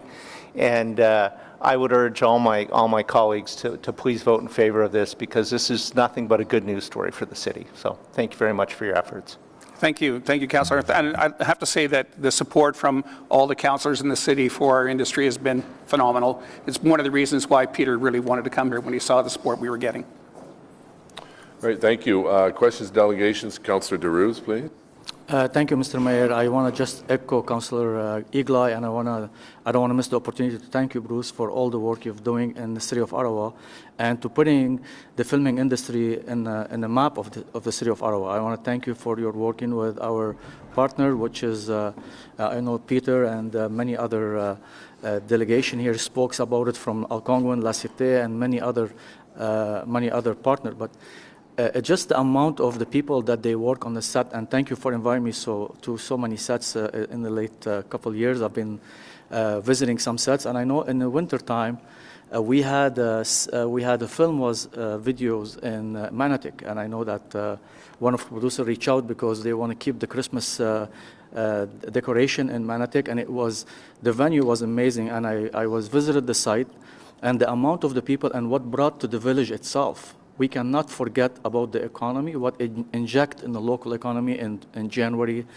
specifically where the businesses are down. The village was very hype and people very happy. So I want to thank you very much for your effort, and I know that city staff that have been working very closely with you and your office and the partners. So I want to thank you for all the work you do in our community and to bring to the filming industry itself. Thank you, Mr. Mayor. Great, thank you, Councillor. Councillor Cloutier, as you know, Councillor Cloutier. board and has a background in film, having opened the old Bytown Theatre. So welcome. And for those who are over 30, the Old Town Cinema at Beechwood and the Vanier Parkway, indeed. Just very briefly, Bruce, thank you for your work as the film commissioner and bringing all these, the productions, encouraging all the productions that you bring to Ottawa. And just very briefly, I also want, the mayor alluded to your small but mighty staff at the Ottawa Film Office, and certainly Stephanie and Ivy are important parts of all the work that went into developing this project, and as we'll be dealing with the film bylaw. So I just wanted to acknowledge that. And thank you, Bruce, for your work. Right. Merci. Council. Thank you. Delegation, please. Thank you very much, Mr. Mayor. So Ottawa is a festival city. We employ quite a few different trades throughout the summertime. We get a wide variety of festivals where we employ sound technicians, lighting technicians, that sort of thing. We do find that in the wintertime, that kind of lulls. It's not exactly hospitable out there to be holding major concerts outside. I was wondering if you might be able to enlighten us about what sort of trades will benefit from having a soundstage here in Ottawa, and what sort of year-round activity will be able to happen in order to employ some of these trades. Certainly, for when we talk about trades in the industry, carpenters, set designers, lighting people. In fact, in our film industry, the major union that handles those activities in film is exactly the same union group that does it for stage and does it for festivals, and that's IATSE. And IATSE has had a presence in Ottawa at the National Arts Centre for decades. The film industry, they were not as active until we announced the soundstage, and since the announcement of the soundstage, the IATSE representatives, IATSE International, came to our job fair, saw the interest in the industry, got a sense for how many people were there. Originally, they thought that they would try to service the production activity in Ottawa from Northern Ontario, not knowing how much activity we had here. They quickly found out that they had, I think they're up to 350 members right now in their crew base in Ottawa. So it's the cross-pollinization between stage and film is quite prominent. It happens all the time. It's been that way since I started in the industry back in the late 80s. So there's the type of jobs that are there, no volunteer jobs, very few volunteer jobs. They're all paid jobs, and they pay fairly well. But it's really the same people you see putting up rigging for Parliament Hill, or people that are what we call high riggers and low riggers that do soundstage work. So I like to say that there's almost no job that you can have in the real world that doesn't have a similar job in the film and TV world. Whether you're a driver, whether you're a cook, whether you're doing hair and makeup or wardrobe, you're an electrician, they're all plumbers, we use everyone.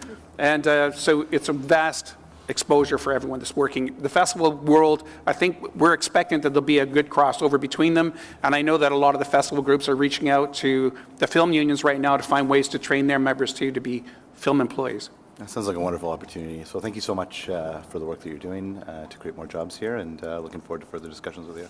Thank you. Mr. Harvey, just one last point. When do you anticipate, if this passes council later this month, that shovels would be in the ground and that the facility would be open? I think We're hoping that it'll be this summer that shovels will be in the ground. We have some proposals for how we can maybe speed up some of the work and get some of the groundwork done earlier than when we get the final building plans approved. As you know, we're going through both federal approvals and municipal approvals, and we're expecting that those will all be in place by the end of spring. And it would open when? How long a construction period? It's about 12 to 14 months. Okay. And any problems at this point with the NCC? No, the NCC's been very good. It's we have it's a different process going through Aquadar and Fluta, but we're finding our way through that, and they've been very supportive, and they're good partners too. Great, thank you very much. Okay, questions to staff. Councillor Dudas, please. And thanks, Bruce. You can grab a seat. Perfect. I want to certainly applaud staff in respect to all the work that they've done to get us to this point. I did have one question, though, in regards to the negotiations you're going to undertake if we delegate authority. Is there an opportunity for this committee to receive an update on how that goes before it's finalized?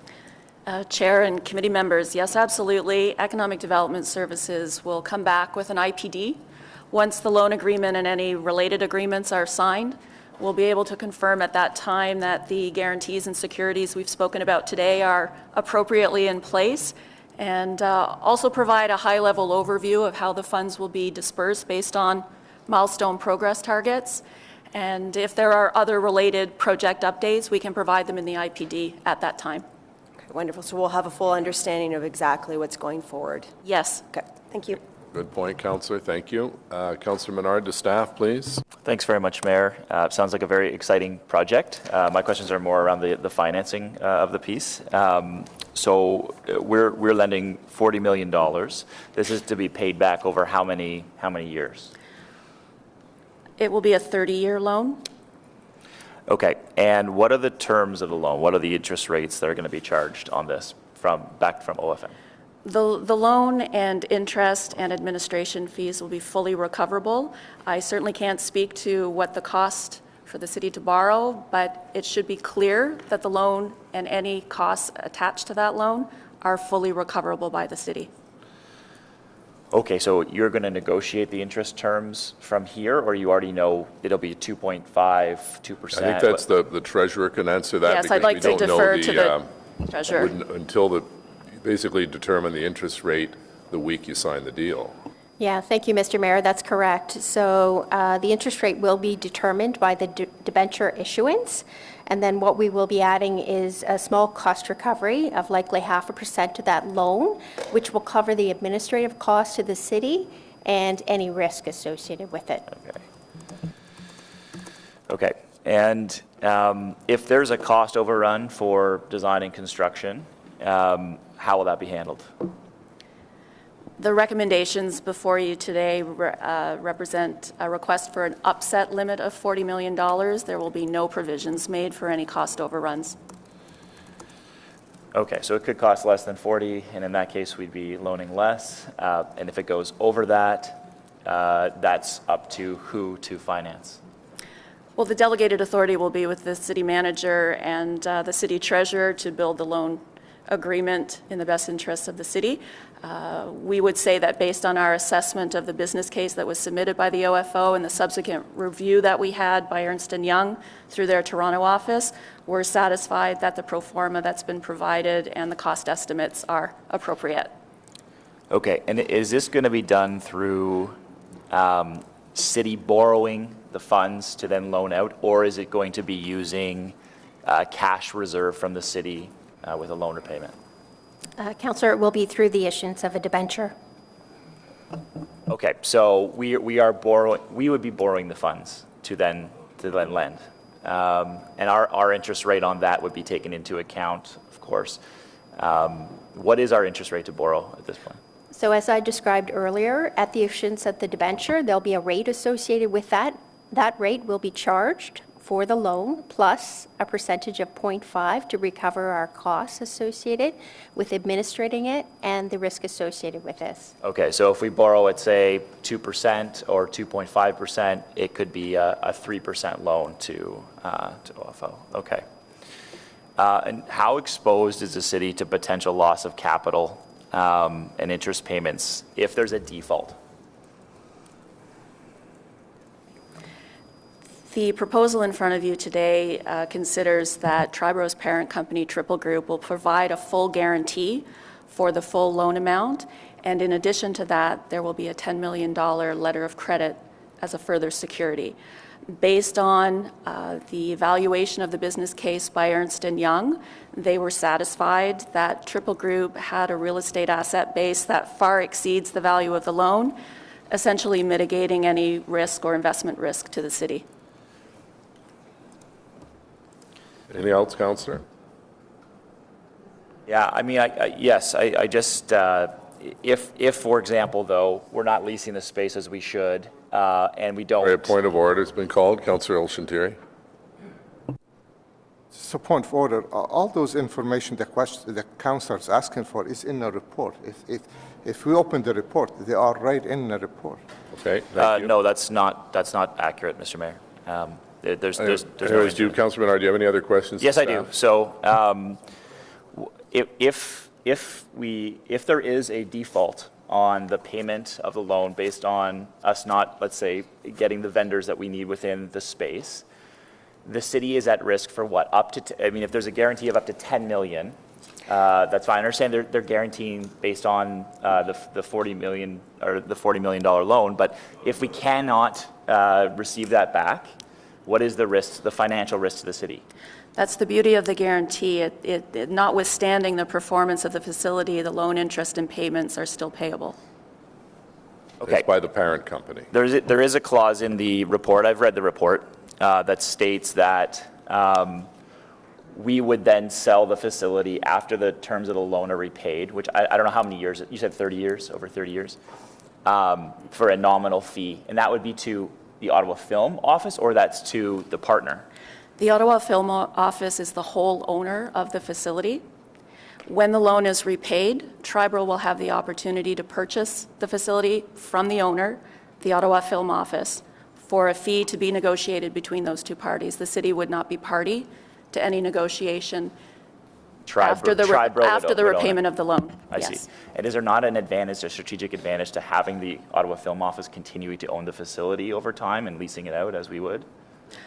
Well, the OFO won't be leasing it out. Essentially, they're going to sublease the facility they own to Triborough as an operator-manager to continue leasing out the facility. I just want to be clear. We're leasing out the facility for the next 30 years to Triborough, who then subleases it to other partners.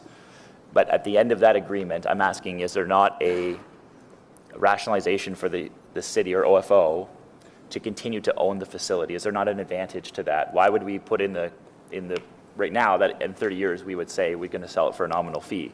I just understand the... I think that would be a decision the OFO would have to undertake through their board at that juncture. Okay, thanks, Mayor. Okay, Councillor Leeper. Thanks. So I am interested in taking a look, say, at the next decade or so of those pro forma assumptions. Can I just ask, it sounds like the financial work on this deal was done by the city, or I'm just not sure, Mayor, why the Ottawa Film Office, why I've been asked to talk to the Treasurer about this when the Ottawa Film Office is an independent body. But are you speaking on behalf here of the Ottawa Film Office? We're not speaking on behalf of the Ottawa Film Office. We're here as city staff. And I think it's important to reiterate that in order for city staff to appropriately consider the opportunity of a loan agreement, we requested a business case from the Ottawa Film Office. It's the due diligence, absolutely. Absolutely. And as part of that due diligence, we took the business case and engaged a third-party consultant, Ernst & Young, who assigned that to the Toronto office. They felt that there was an appropriate level of expertise on this type of a business case in their Toronto office to do a very, very careful review of that business case. And they submitted a final report back to Economic Development Services, and that factored into our decision to bring forward the recommendations that are before you today. And can we get that report before council? Which report? The Ernst & Young business case report? The Ernst & Young report is to some degree commercially confidential. It contains information based on the OFO business case, which would have confidential business, commercially confidential information Cindy, in it. we can offer members of council an opportunity to review that document in confidence. That would be helpful. we'll make that it's a available. $40 million loan. I grill my kid when he calls me for $50 for laundry. In year one, can you talk about year 1 to year 5 to year 10? What are you expecting the revenue to be? I don't have that level of detail in front of me today, Councillor. I apologize. Is there a difference in the break-even point? Is there a point at which the revenues that are coming in will exceed the expenses that OFO is expecting to incur? When will that point be? Based on my recollection of the 30-year pro forma that we did examine, months ago as part of our due diligence around this staff report, there is the prospect of a small, we'll call it a profit or revenue stream starting essentially in year 1 or 2 after all expenses and loan repayment, taxes, etc. Okay. And obviously that will grow exponentially over time as some of the larger productions that Mr. Harvey spoke to are successfully attracted to the facility and other long-term leases are put in place as was described earlier. What do you see as the risks that, for example, OMDC with a different government or Telefilm with a different government might start to reduce some of the tax credits that are so critical to getting runaway productions here? I think Mr. Harvey did a very good job explaining that there are a number of factors that will make it possible for the sound stages and indeed the entire industry in Ottawa to continue to be successful. Withdrawing any one of those benefits, hopefully we have enough going on in terms of infrastructure or available crew that if tax credits were to some degree rolled back, we would still be able to market ourselves as a first-class destination for film production and television production. Is that dealt with at all in the Ernst & Young report? Did they deal with some of that industry risk? Yes, they did examine that. Okay. Yes. I'll look forward to reading that. Of the operating expenses and the capital expenses, we're going to build a new studio. OFO is going to build a new studio. They'll be responsible for the infrastructure or life cycle maintenance on that. How much? They're going to be receiving 26% of the revenues that are being paid to Triborough as the leasing manager. Is that going to be sufficient to put in the capital reserves to make sure that there is money going in to keep the building up? Our review of the business case, and indeed EY's review of the business case, indicated that the appropriate and adequate provisions for lifestyle maintenance and capital was embedded in the 30-year pro forma. And OFO has a capital reserve plan to put money aside for that? OFO, in and of themselves, would not be responsible for building a reserve of capital. They're wholly funded at the present time by the City of Ottawa. I think that the maintenance and capital would have to be embedded into the annual operating pro forma that Triborough would build and submit to OFO as the owner to review and approve. It's going to come out of OFO's 26% of the revenues that are flowing in from the industry. I can't speak to that specifically, but it will be Triborough's responsibility to manage the ongoing maintenance and capital and to provide an annual budget to OFO for their approval. So the 26% revenue share that OFO would have wouldn't include capital investments that are separate, being done separately by Triborough then? I can't speak to that specifically with confidence, but I can address that later. We just want to make sure at the end of 30 years that the building is ready to hand over.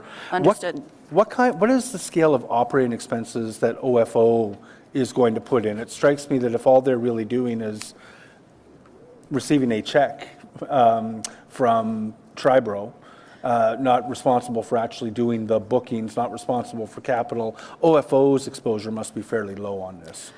OFO's exposure would be very limited. Their mandate will continue as it always has in terms of promoting Ottawa to the screen-based sector and continuing to grow and advocate on behalf of the industry. Their funding from the city is not intended to increase at any point in the coming years, so they'll continue to do a lot with a little until the soundstage is able to deliver more of a financial benefit for them that will allow them to potentially grow their operations over time. Okay. In terms of guarantees on the $40 million loan, Triborough's parent corporation, the Triple Group of companies? Triple Group. They're making some interesting moves all around Ontario. They're not a public company, right? No, they're privately held. Privately held. What kind of insights will we have on a year-by-year basis of how they're performing in order to be able to fulfill the credit guarantee that we're depending on to protect ourselves? As part of the agreement that we're going to negotiate with them, we've talked about that $10 million letter of credit as well as that overall guarantee. We have also asked for a letter from their bank to tell us that they're in good standing, so that will give us an indication in terms of where they're at. Will we maintain that moving forward over the course of the loan? We will have that throughout the entire term of the loan. So we'll be receiving some kind of update from the bank on a yearly basis? We can incorporate that into the agreement. That would be prudent, I think. Chair, thanks very much. Councillor Menard, you've already had your 5 minutes. So. Yeah, just one more quick question. Is that our committee? Anyone mind if Councillor Menard has another question, even though he's been on the list once? Agreed. What's that? This is committee. Yes. Yeah, but I want to find out if anyone else wants to come back on before he does. Does anyone else wish? Councillor Kavanagh. Thank you very much. One of the concerns I have is just in terms of the land. Is it still NCC land? Are we leasing it? What is the situation there? Well, the city is not leasing any land from the NCC. The OFO is leasing land at the Greenbelt Research Farm directly from the NCC. So that commercial relationship is directly between the two parties. Okay, and my concern is that NCC land is supposed to be the Greenbelt, and we just have to make sure that we don't have that creep, that we don't continue to develop on that Greenbelt. This land, I understand, was already being used. Is that correct? That is correct. It was a previously built-up area of the Greenbelt Research Farm that was not being utilized. Okay. That's one thing I just want to make sure of. There was actually a decision made to take an abandoned golf course on Bank Street, which was on NCC land, and naturalize it so that it would be almost 2-to-1 ratio of gaining back green space to compensate for the soundstage studio. So from an ecological point of view, it was actually a good deal. They've taken a golf course, which, as you know, has got lots of chemicals on it, naturalized it, and it's twice the amount of space that is being taken over by the Triborough studio. And also in that site, there's probably a dozen or so buildings and 17 kilometers of road. So it's not actually pure green space. It's fairly developed. Most people don't get in there because of security concerns. Okay, but so that was done in lieu of this? Yes, yeah, which Okay. was good news. Okay, thank you. Thanks. Anyone else before we go to round two? No, Councillor Menard? Thanks, Mayor. Just very quickly, this is not going through the P3 policy for the city? No, the loan, I'm sorry, the loan agreement is not considered a procurement. Okay. Yeah, so my understanding was correct on that. So was this put out, is this going to be put out to competitive procurement, or was it put out to competitive procurement by the Ottawa Film Office to say who would manage the site, or they're confident in this one supplier to do it? I don't know if there's a whole lot of other suppliers that can do it. Mr. Mayor, the Ottawa Film Office was not required to undertake any form of procurement in terms of facilitating this partnership with Triborough. And as I just mentioned, the loan agreement before you today is not considered a procurement. Okay, thanks. Okay, any other questions and comments? I'll offer just a couple of comments. First of all, to thank the Film Office and Triborough for this unique opportunity to bring a missing piece of the puzzle in the film and animation business right here to our own backyard in Councillor Eglai's ward with the building of a soundstage. You know, when you think of some of the city building projects that we've been involved with for the last couple of years, Arts Court, Ottawa Art Gallery, the Shaw Centre, Innovation Centre, and now the soundstage, we really are bulking up our ability to become an even better known center of culture and performance and innovation and art as a result of these investments. So I would encourage members of committee to vote for this project and thank the presenters. We had, I think, close to 10, if not 11 presenters come forward from different sectors, and you realize what a big job creator this facility is. Councillor Luloff was asking about the variety of types of jobs, carpenters, electricians, and hairstylists, and you even have nurses and animal specialists. When there's animals on site, you need people from the Humane Society. So it really is quite an exciting investment, located just on Woodruff Avenue across from the Nepean Sportsplex in the old abandoned research farm facility.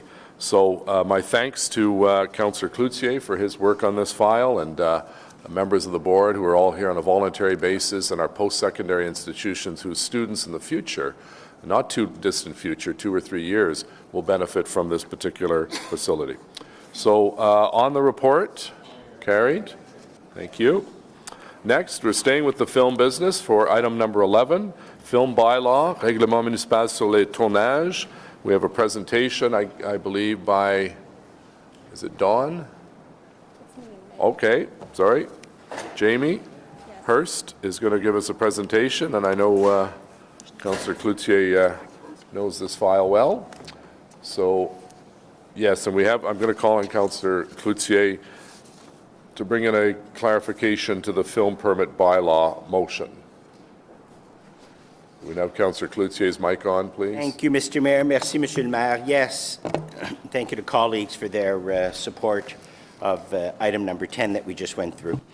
On item number 11, which is the film permit bylaw, which again streamlines the permitting process to grow the industry, there is a clarifying motion. And I won't, the whereases talk about the industry and consultation with the industry. And after the report was published, therefore, be it resolved that the film permit bylaw be amended to provide as intended that once an application is received by the timelines in Schedule A, that film permits are issued within those timelines, that the noise exemption application time be amended to 20 business days, from 40, I believe, is what is in the report, and that the bylaw further provide that the issuance of permits is not unreasonably withheld, and that Section 35 of the guidelines be amended to clarify the requirements for applicants to demonstrate approvals from other levels of government. Be it further resolved that the noise bylaw be amended to include filming events within the definition of special events, and that Section 23 of the bylaw be amended to require that for special events, the noise exemption application be made 20 business days prior to such special event occurring. Okay, so that motion is up on the screen, so we'll have a presentation from staff. I don't believe anyone is here to speak to this from the public. We have no one listed. So, Jamie, if you could bring us through the presentation, please, s'il vous plaît. Good morning, Mayor, members of the Finance and Economic Development Committee. My name is Jamie Ernst. I'm an Economic Development Officer with the city's Economic Development Services Unit. I'm joined today by my colleague Amanda Mullins, Program Manager with Events Central. Also here with us today is Greg Kent, Manager of Traffic Management, as well as Gil Tate, Program Manager of Traffic Services. We are here this morning to present Ottawa's new film bylaw. As you have heard in previous presentations and delegations, Ottawa's film industry is growing. In addition to several television series, commercials, short films, and corporate videos filmed in Ottawa, the city hosted 19 made-for-TV movies and 6 feature films last year. The Ottawa Film Office has reported that we are on track for a record filming year in 2020. The number of filming days over the last 2 months increased 50% over the same period in 2019. What's more, the budgets of these films are also much higher. The total production budgets of films shot in Ottawa over the last 2 months was $17.5 million. This is compared to $5.6 million in January and February of last year. In the spring of 2018, the Ottawa Film Office Board of Directors and Film Commissioner requested that the city undertake the development of a film bylaw. The proposed film bylaw applies to any filming taking place on city property or on any other property that require city resources or are in view of the public and include the presence of replica weapons, replica emergency vehicles, or uniforms. The film bylaw does not apply to filming that is conducted by the City of Ottawa or to student projects, street interviews, newscasts, press conferences, or visual recordings for personal purposes. The process to develop the film bylaw included significant engagement and consultation with the local industry, including the Ottawa Film Office and the Ottawa Film and TV Advisory Committee, as well as residents.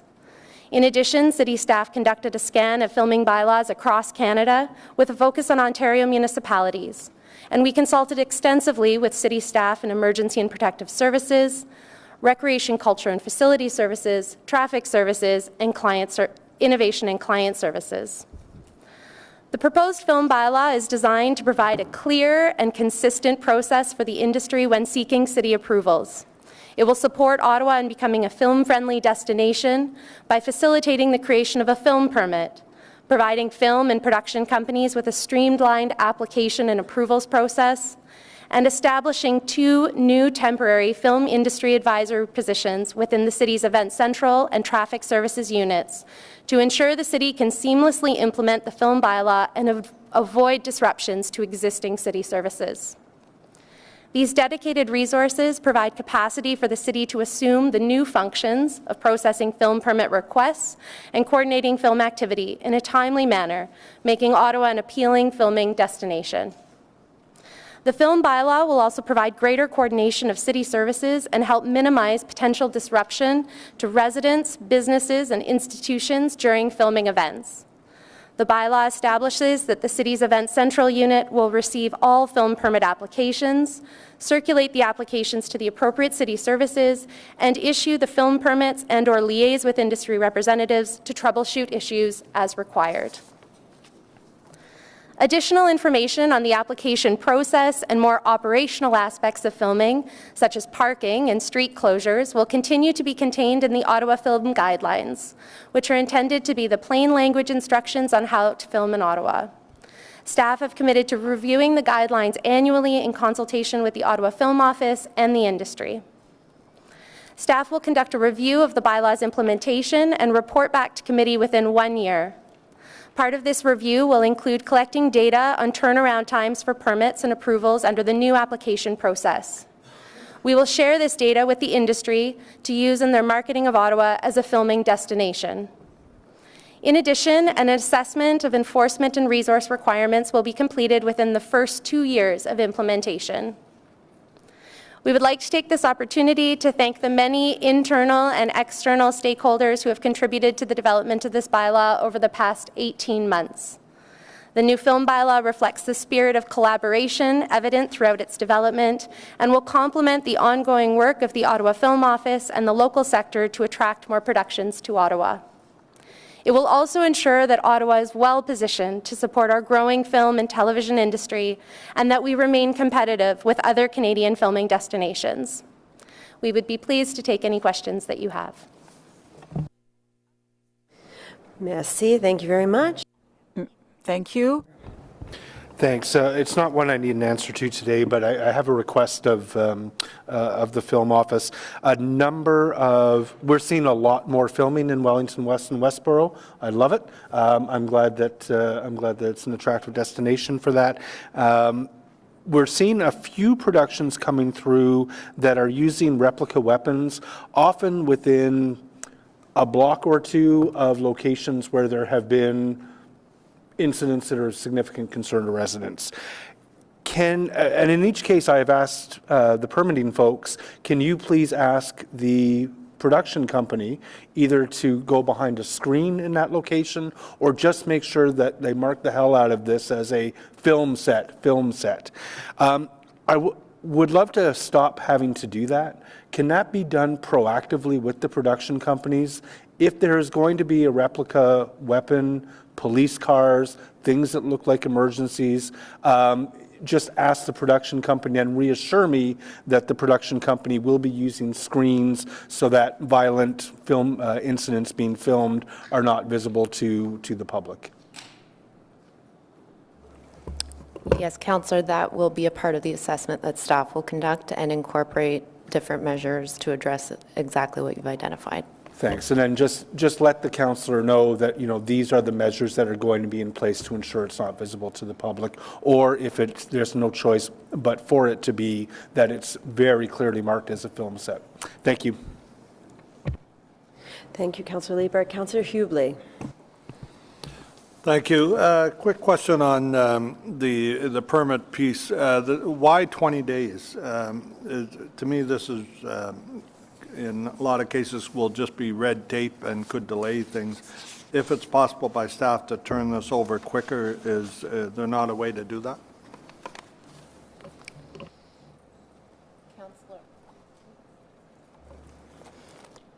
Councillor, the timelines prescribed within the bylaw for simple requests allow for a 5-day application. For various other requests, there's other timelines. Processing times actually is exceeding that or improving upon that. These are timelines that identify that applications should occur up to that point. Okay, so there is an option for a 5-day? Yes. Okay, thank you. Councillor Fleury. Thank you. I'm going to jump in and follow up on Councillor Leeper's piece. I recognize that each setting is different, but I do think that, like in the Byard Market, it's a great venue for it. The green-yellow pylons have been on the sides of the streets and in different spots. I just wonder if our visual can shift. When we have a construction site that happens, we provide like a dashboard of what's happening on the street. So I wonder if we can develop proactively that information. It doesn't need to provide all the details, because I would understand there'd be some privacy components around the filming, but just from a general nature, because I've seen those pylons, it feels like sometimes they're occupied, sometimes they aren't. So, but if the area was properly framed and properly advertised, I think the community would be not only excited, but also more aware of what's happening. Thank you, Councillor. The bylaw requires that productions notify impacted municipal addresses in addition to posting notification at the filming event itself. I recognize that, and I appreciate that. That is a good stream of information. I wonder, for the average person walking near or coming to the area that might not have received notification, just seeing green pylons on the side of the street, and it depends on the setup, obviously, can just create, hey, can I park there? And then we've gotten complaints in the past about tickets. So I just want us, is there a cookie cutter environment that we could create to support the film industry, and at the same time properly inform anyone that would come to the area as to what's going on. Thank you, Councillor. It is something that staff can do to help the producer with their on-site notices. Thank you. Merci. Est-ce qu'il y a des autres questions ou commentaires? Thank you. Are there any questions or comments? Please, clarification motion, carried. On the main motion as presented, carried. So we'll go back to an inquiry that was held by Councillor Menard, security measures. Thanks very much, Mayor. Just a couple of questions on this to staff. We got the information back to the inquiry around the capital cost of implementing the security measures and installation. Can you just let me know, operationally, are we having more security guards there present on those days when they're screening people through those gates as there were before? Or is it the same amount of staff that have been there in the past, before the gates were up? Councillor, we have increased the security complement over the last several months. not just in support of the security gates, but also in support of the security at City Hall. Okay, so we saw the capital cost of about 150,000, a little less than that, 149, and then we're seeing additional operational costs every time there's a need there. I guess you're having more on the days that there's council or meeting in this room. You're having more on those days than you would on regular other days. That's correct, Councillor. Okay. With regard to I just want to get a sense of the timing because you're doing more consultation and review right now of the overall security policy. There's a report to come back to, I guess, CPS at some point. I'm just wondering what timing is that? What timing are you looking at for the report to come back to CPS? Mayor, the timing for that report is fall. I'll follow up with you directly when we think we're going to have it on the legislative agenda. Following our last CPS and requests from our chair as well, too, there's a more comprehensive process. And in fairness, and we had discussions following some of your inquiries. We had initially had this on the work plan, and you should have had that report last spring, but with the state of emergency, everything was delayed, and now we're seeing in fall some of the communications stuff, issues there that council brought forward, and rightly so. We looked back and said, yeah, we could have done a better job at communicating that there was some deferral there. So you'll be receiving that this fall, and I'll follow up with your office to give the exact date of where we're planning on the CPS agenda. You shall have that. Okay, I do appreciate that, Mr. Demonte, just in terms of the communication piece. Obviously, with this, you'd want to do some consultation before implementing something like that, along with these security measures. So the report you're bringing forward, it'll include sort of a review of the security outside of council chambers, and we'll have the ability to discuss that at that meeting? Correct, Mayor, and as well, it'll meet all the auditor had done also review and had both comments and the recommendations, and both of those will be captured in that, which will include public consultation, councillor consultation with our chair, actually, and she mentioned at our last CPS with all of council, and then the academic review, and the threat risk assessment from the professionals, so you'll have all that body of work in front of you for a wholesome public policy debate. Okay, because obviously the concern is is how much, right? How much are we doing that could be affecting public participation? I've heard anecdotally, I know you receive formal complaints verbally and otherwise, but anecdotally I'm getting a lot in for people saying, look, I'm not coming anymore, I don't want to go through that process. And so that's the big concern here is we know research by people like Dave Meslin has talked about, personal danger to elected officials. The biggest personal danger inside these chambers is usually elected officials themselves with other elected officials. And so that's the sort of concern, that I have is how far are we going in terms of the security policy out there? The search that we have going on, I'd like to know, I know you're doing benchmarking with other municipalities. Councillor Menard, I believe that the staff have indicated that's coming back in the third quarter.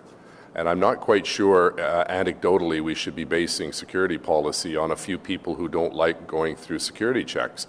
Maybe to staff, Mr. Poirier, how many formal complaints have we received, and what's the Sorry, nature of the complaints? I've got the floor here, Mayor, Yeah. and I'm speaking And I'm to just the report. clarifying. The mayor has You've the role interrupted, to clarify. and at the end of the Thank day, you. Mr. I can Poirier? finish my 5 minutes, and you can have your 5 minutes at the end of the Mr. day. Poirier, if you could answer how many and what is causing people, according to the councillor, reluctance to come into this council chamber?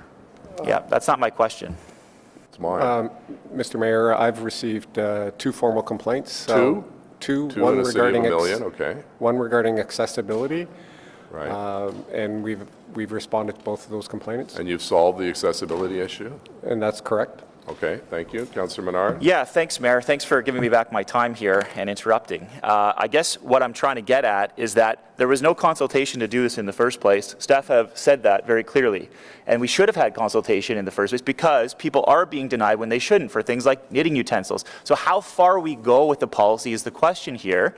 And we've set this up without consultation of elected officials, without consultation of the public, even though we know there's supposed to be a consultation. The Auditor General recorded it coming back to CPS. So the anecdotal examples that you and I can give here, agree, neither here nor there, but we're hearing over and over again that there is an issue here, and so I want to make sure that's addressed in the process that we're setting up here. So it's important we know the costs of this. We're hearing there's more operational costs. It's not just the capital up front. There is more additional costs here, and the cost of public participation is also important.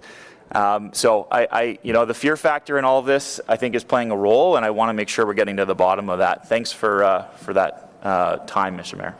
So, Mr. Poirier, just to clarify, what security measures are in place for the councillor's offices? Can people just walk in to meet a councillor any time of the day?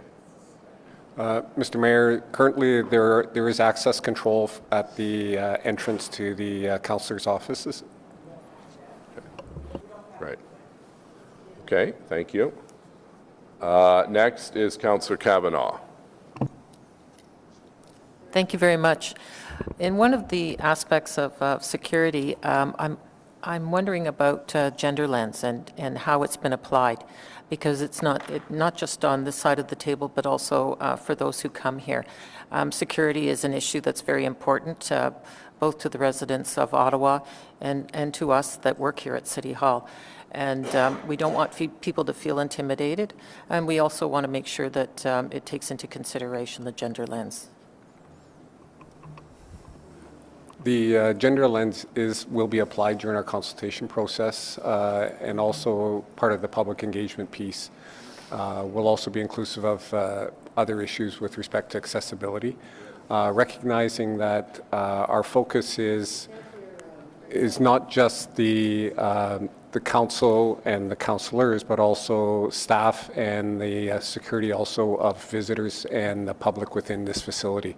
So our focus will be on all of these components within this room, and with an understanding and appreciation for diversity and inclusion and the public engagement process that we will engage in. Has it been done so far? Because you've already put measures in. Specifically, the accessibility components, we have taken a look at the measurements in terms of ensuring compliance with those requirements of space and width. The gender lens has not been applied specifically within what we've done to date, but it will be applied as we move forward. Is there a reason why it hasn't been up to now? No specific reason. So that's a concern to me. So I'd like to have something in writing about explaining that, if I can possibly. Thank you. Yes, noted. Councillor, just out, because I'm not aware, what would the gender lens do with respect to people coming in, security like at an airport or Toronto City Hall and so on, just installed scanners? What would the gender lens observe? It would ensure that people don't feel intimidated to come in here, because sometimes we hear that. One of the top concerns we heard about, obviously the first concern for most people was housing in terms of when we consulted with the general public. Another one was security. And this is just City Hall. They talked about security obviously in the broader sense, but it's very important that we look at the gender lens. Thank you. I think the point was made when I asked the question. There's been two people who formally objected to it, so I'm not sure if it's as pressing on people's minds. People, I think, want to feel secure in this building, the staff, the visitors, and the elected officials. I understand that, but I don't think we should wait till people protest to put on a gender lens. I think it should come first, and then because... No, I agree, but I think there'd be, men and women may have the same feelings in terms of insecurity. It's not simply a... I guess I'll have to disagree with you on that, but okay, well, thank you. So be it. Okay, Councillor Harder. I'm almost wondering why I'm even going to bother to try. I've been around this table for a long time, and I honestly can't remember a term where things went this way. And I say things because I'm talking about somebody trying to drum up interest in this when our emergency folks say they've had 2 calls. So unless we're going to drum up business to talk against secure measures, which quite frankly my family's wanted to have for many terms, and I would think that many of our families would like that as well. Gender lens, I'm sorry, it's for everybody that comes into this place, and for far too long, in my opinion, we haven't had that, that comfort, I think it would be a good word for it, that caring and knowing. There's been times when we've had a very vitriolic group of people that have been very passionate. We haven't had any ability to understand whether or not we were at risk, they were at risk, other people were at risk, our staff were at risk, anybody in this chamber. But this is a place where everybody should be able to come, no matter what your gender is, for heaven's sakes. I personally don't want our staff who have documentation from people like the auditor, saying that this is the right way to go. Common practice, common best practice, whether it's at Toronto City Hall, whether it's at Parliament Hill, whether it's at Queen's Park, show that when you're having a situation where people are coming together and they are welcome to come together at any time. Mr. Mayor, you're always talking about this place as this is your place. We all say that. This is your place. Everybody has the right to be safe. And you know what? These experts, I don't want you spending your time, my time, on this nonsense. It is nonsense to think that we're going to cause you to go and do a bunch of work to come to Councillor Sudd's, Chair Sudd's committee with what? While other people take the time to drum up some more, geez, I'm uncomfortable, geez, I had my eating utensils taken away from me. You know, I hope we do that with respect, but I don't mind the fact that you do it, because you should be doing it. And you should have been doing it a long time ago. I think it's absolute nonsense that we're wasting this time today talking about this. This is not an issue. It's a smart thing to do. We all deserve to have, everybody that will ever come into this room deserves to have that mechanism there. And you know what? It's just a filter. There's no guarantee with it. But it's something that we, in today's times, we do. And what's the point? We're going to bring back a report to, Community Protective Services, and then what? We're going to argue about whether or not we should keep them? You know what? My family stands up and says, keep the damn things. You should have had them a long time ago. Anyway, Mr. Mayor, I don't really like to be provoked to have to speak about this stuff, but sometimes it just gets too damn dumb. And some people like to get on a soapbox and talk about things that are not important to the majority of people in this city. This is one of them. Let's get on and work on some important issues. We've got a big one that's next on the agenda. Thanks very much. Right. Thank you. Councillor Dudas, please. Was the measures that were put in place solely to protect or enforce the safety of councillors? The measures put in place were global, and when I say global, it was for the elected officials, but also for city staff and for the residents in this chamber. The concept was that we have a duty to all three elected officials, staff, and visitors to this facility. What was your ultimate objective with installing these security measures? The ultimate objective was to increase the safety and security of all of those within this chamber, and that the proceedings of this chamber can proceed as safely as possible. Did you put in these measures and write the documents that came before this in isolation? Or did you look at other examples? Did you do it in isolation? No, we did not. We have consulted with other communities across the country, and most notably what peer city councils have done. Toronto, Edmonton, Calgary, they have significant measures in place that are much more arguably restrictive than what we've put in place here in Ottawa. So, once again, they have more significant measures in place than what we have put in Ottawa. That's correct. So I'm going to add a gender lens, being that I sit with my back to the doors, being that I am not a 6-foot+ male who sits across the table and can see somebody coming at me. I'd like to just add for clarity,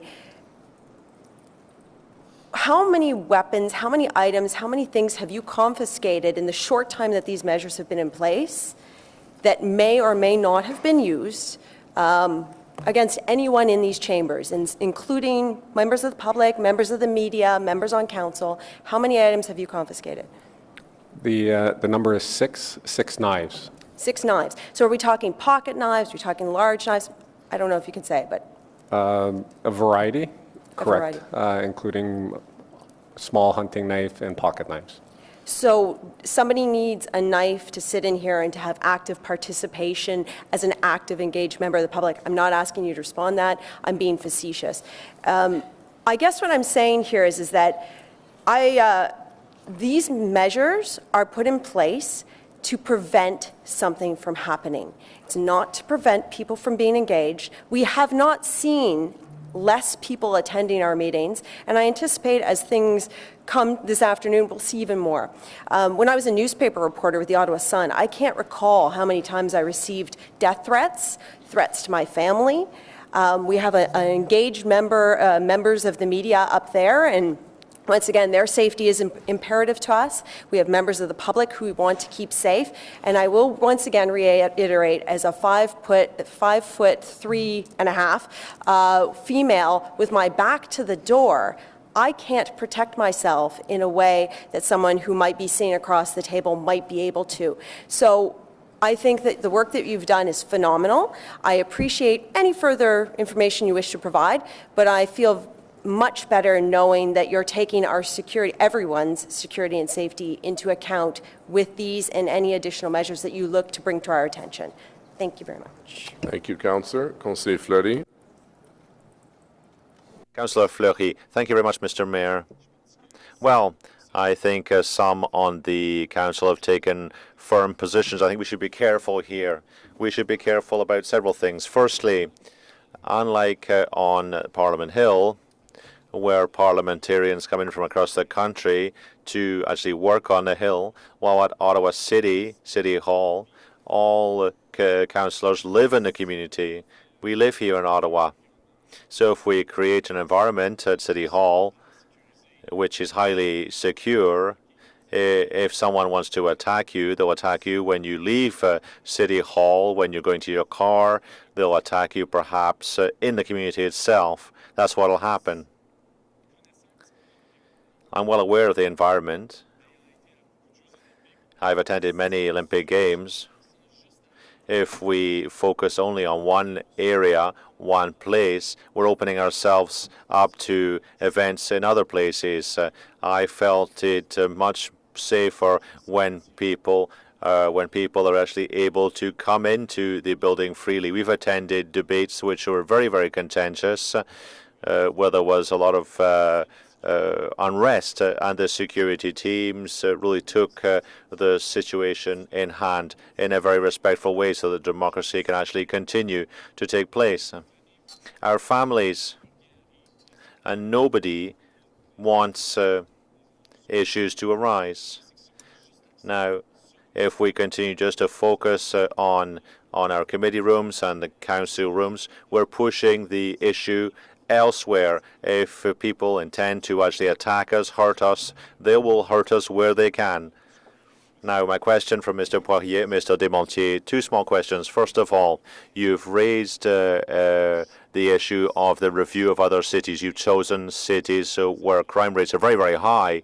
Winnipeg, unlike Ottawa, for example, is very, very different from us. So you haven't chosen cities which are more like us. Gatineau, just across the river. Their context, perhaps, their environment or their crime levels are perhaps like ours. Montreal, Quebec City, there are other municipalities also which are more like what we face in Ottawa. I'd like to understand why you've chosen the cities you've actually mentioned in your analysis. Well, we chose 10 cities across the country, including Toronto, the city of Montreal as well. And to our knowledge, the issues and the security steps that have been taken in cities of our size are comparable to Calgary and Edmonton, and less comparable with what's been done in Gatineau. So we think that our comparison cities are quite valid and relevant, Mr. Mayor. when you have the debate, we can add other cities, and if you have other suggestions, we can look at them so you can have a more exhaustive, comprehensive benchmarking based against which you can actually have your debate in October. Now, the next question I have, I read your report, and I raised an issue with you. What I'm frustrated by, really, is that there's a report by the Auditor General, and we received a memo about a year later saying, well, these are the measures we're taking, the steps we're taking. Why didn't you consult the members of the City Council? Why didn't you present to us what you intended to do? Well, it looks like the process has not been followed properly. It doesn't look you've actually reached out to us to consult us. That's 90% of the issue. There was a report, and then the measures were taken without us actually knowing anything about it. Well, the councillor has raised an important issue, as I said earlier. The report is, and we've worked on his recommendations. We've worked on the intent of the report. We intend to actually have a debate. We were supposed to actually have a debate with you. It was supposed to take place last spring.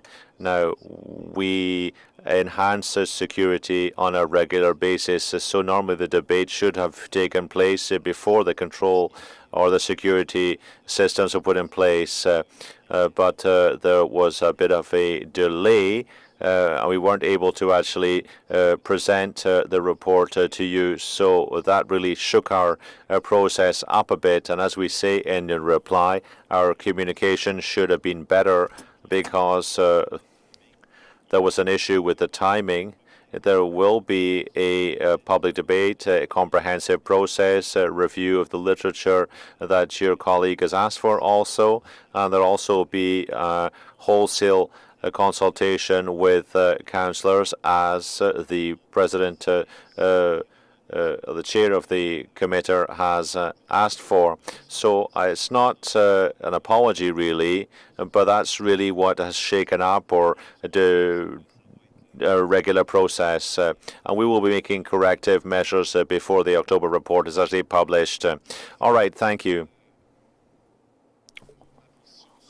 Well, just to ask one final question and make a statement.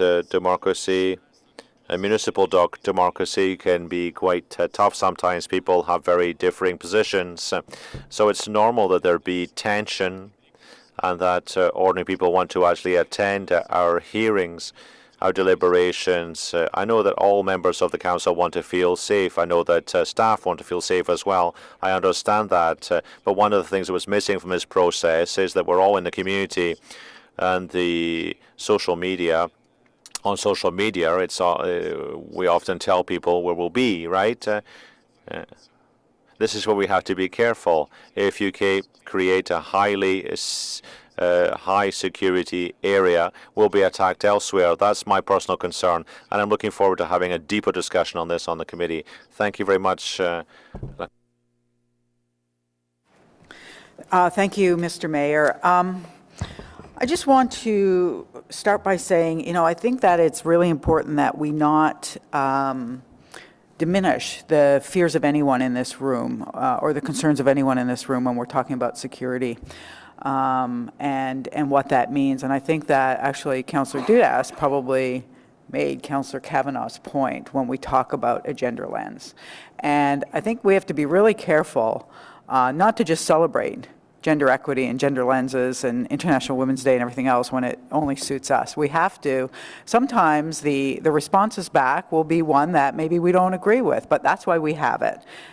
So I take a bit of issue with it being challenged, but then, right after we hear from someone who's got her back to the door. And I think that that is something that we need to take into consideration. And there will be a lot of that when we look at how our policies affect people in a different way and cause inequities. That's what we want to do as a city, to build a better city for everyone. And the day might come when Councillor Harder and I agree on something because, you know, we are looking at something through the same lens. And I think, and I don't mean to say that, well, Councillor Harder and I probably agree on 95% of things. It's the other 5 that we, you know, have our differences, but that's what we want in this chamber. And I think that we have to also remember that we want to make sure that the people who need to come in front of us, and whether it's to present, to be here, also have that same level of comfort. So going back to, you know, why this should have been at committee, why this should have been in front of Councillor Sudds as the chair of CPSC and those of us that sit in that committee and then over to council, is because we are still a democracy and we have got to make these decisions around a table, a diverse table with diverse opinions, and asking these questions. And I think what happened here was it landed in front of us, we started to build gates, and now we're coming in from behind and asking difficult questions. And I think it's put us in a very difficult position, not one that I want to be in. I don't want to have a disagreement with Councillor Dudas about whether she's in more, you know, in a more vulnerable position sitting where she is compared to where I am. I don't want to have those conversations. And that's how we landed here. So, you know, back to the point, this does have to come back to committee. We have to have a grown-up conversation about it, and we have to come up with something that works for everyone around this table. But we do have to put a lens on it, because there are people in our community that are more vulnerable, that do not have the same access to us that others do. I can tell you when I'm out there in my community, there are many, many people that have full access to me and many others that don't. And until I know which ones that don't, I'm not being the best counselor that I can be for my community. And I think that is what we want to avoid happening here. That is what we want to avoid happening in our offices. We want people to come and visit us. We want to have coffee houses. We want to be safe, and we want to encourage that. So I just wanted to make the point that, you know, it's not okay to guffaw a gender lens.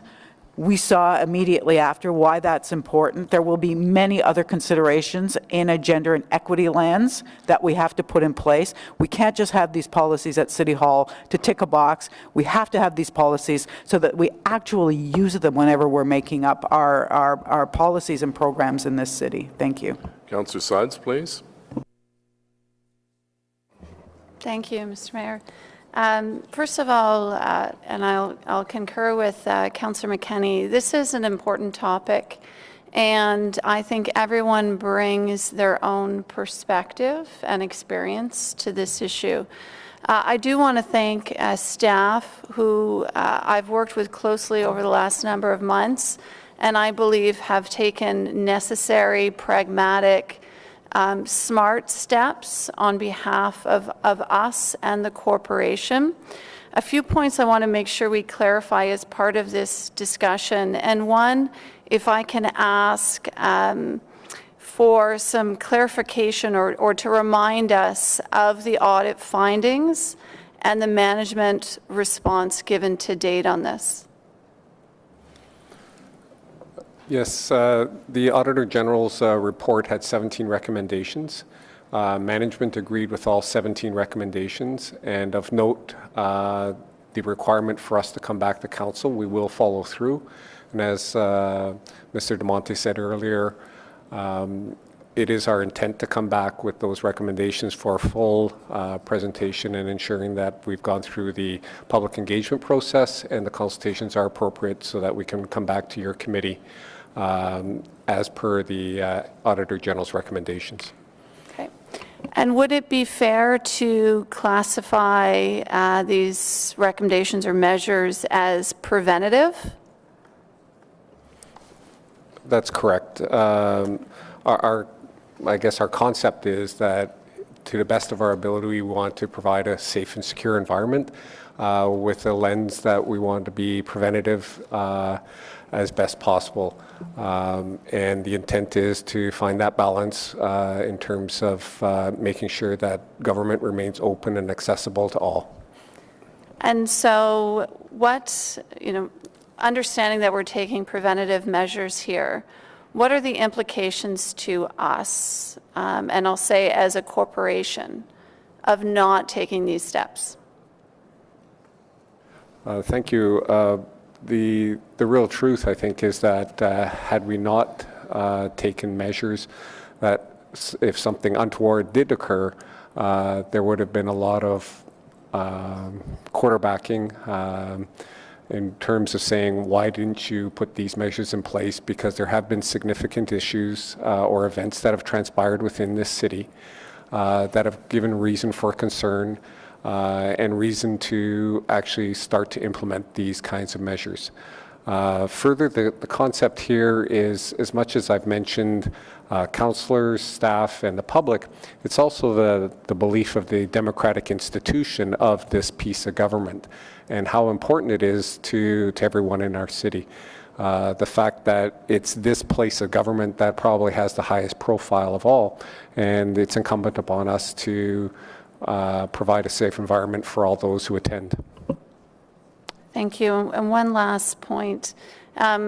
With the report coming back to CPSC, can you clarify, because I'm not sure there's a general understanding of the scope of that report that will be coming back. Can you elaborate on that, please? Mayor, as the auditor had indicated, it is a broad audit of corporate security and the whole framework about the public policy about security and what you wish to have in this chamber and probably more broadly in this building. We'll be talking about that. It'll be complete with public consultation, council consultation on top of what you had requested at our last committee, academic literature review, clear benchmarking, and we'll add, there's a couple of councillors that mentioned other jurisdictions. We'll add those to our analysis as well, and industry best practice. So it's a broad corporate policy for security and what we want this to be. And you'll also have additional information about what has happened in the past, what has transpired here at City Hall, some of the risks that we've had, some of the threats that we had, and put that in perspective, and some options and balance for a fulsome debate, public policy debate by the elected officials to direct us to move forward with what you wish and how you want to balance what we've been discussing here this morning. Terrific. Thank you very much. I look forward to that report. I hope my colleagues have confidence that it is a comprehensive approach that's being taken in developing this policy that will involve consultation. So again, thank you for the good work, and I look forward to that report coming to committee. Thank you. Great. Thank you. Councillor Hubley, please. Thank you, Mr. Mayor, and I also want to thank staff for their work on this issue. And I want to comment, Mr. Mayor, that I've noticed over the years that this term of council, there's been a lot more protest outside the glass here. And I noticed it escalating to the point where at one of the breakfasts, your breakfast series, where there was actually a woman speaking, that we had people banging on the glass so hard that there was a fear the glass would break. What were they trying to do? And it was extremely disappointing to find out that some of those people in that crowd, according to the video evidence, worked in councillors' offices. So I want to know, do these measures apply to ourselves and to our staff? Will staff be screened as they're coming in to make sure they don't have anything with them to break the glass or do anything like that? Mr. Mayor, at this time, the measures are maybe changed at council's wish, but at presently, staff who have access through underneath the stairs will continue to do so. Okay. Okay, it's something I'd like to see in the report, Mr. Mayor, is what we're going to do, because it's not just to protect ourselves. I think there was probably close to 100 people in the room when that display took place. The safety of the people that take the time out to come down here and witness our meetings.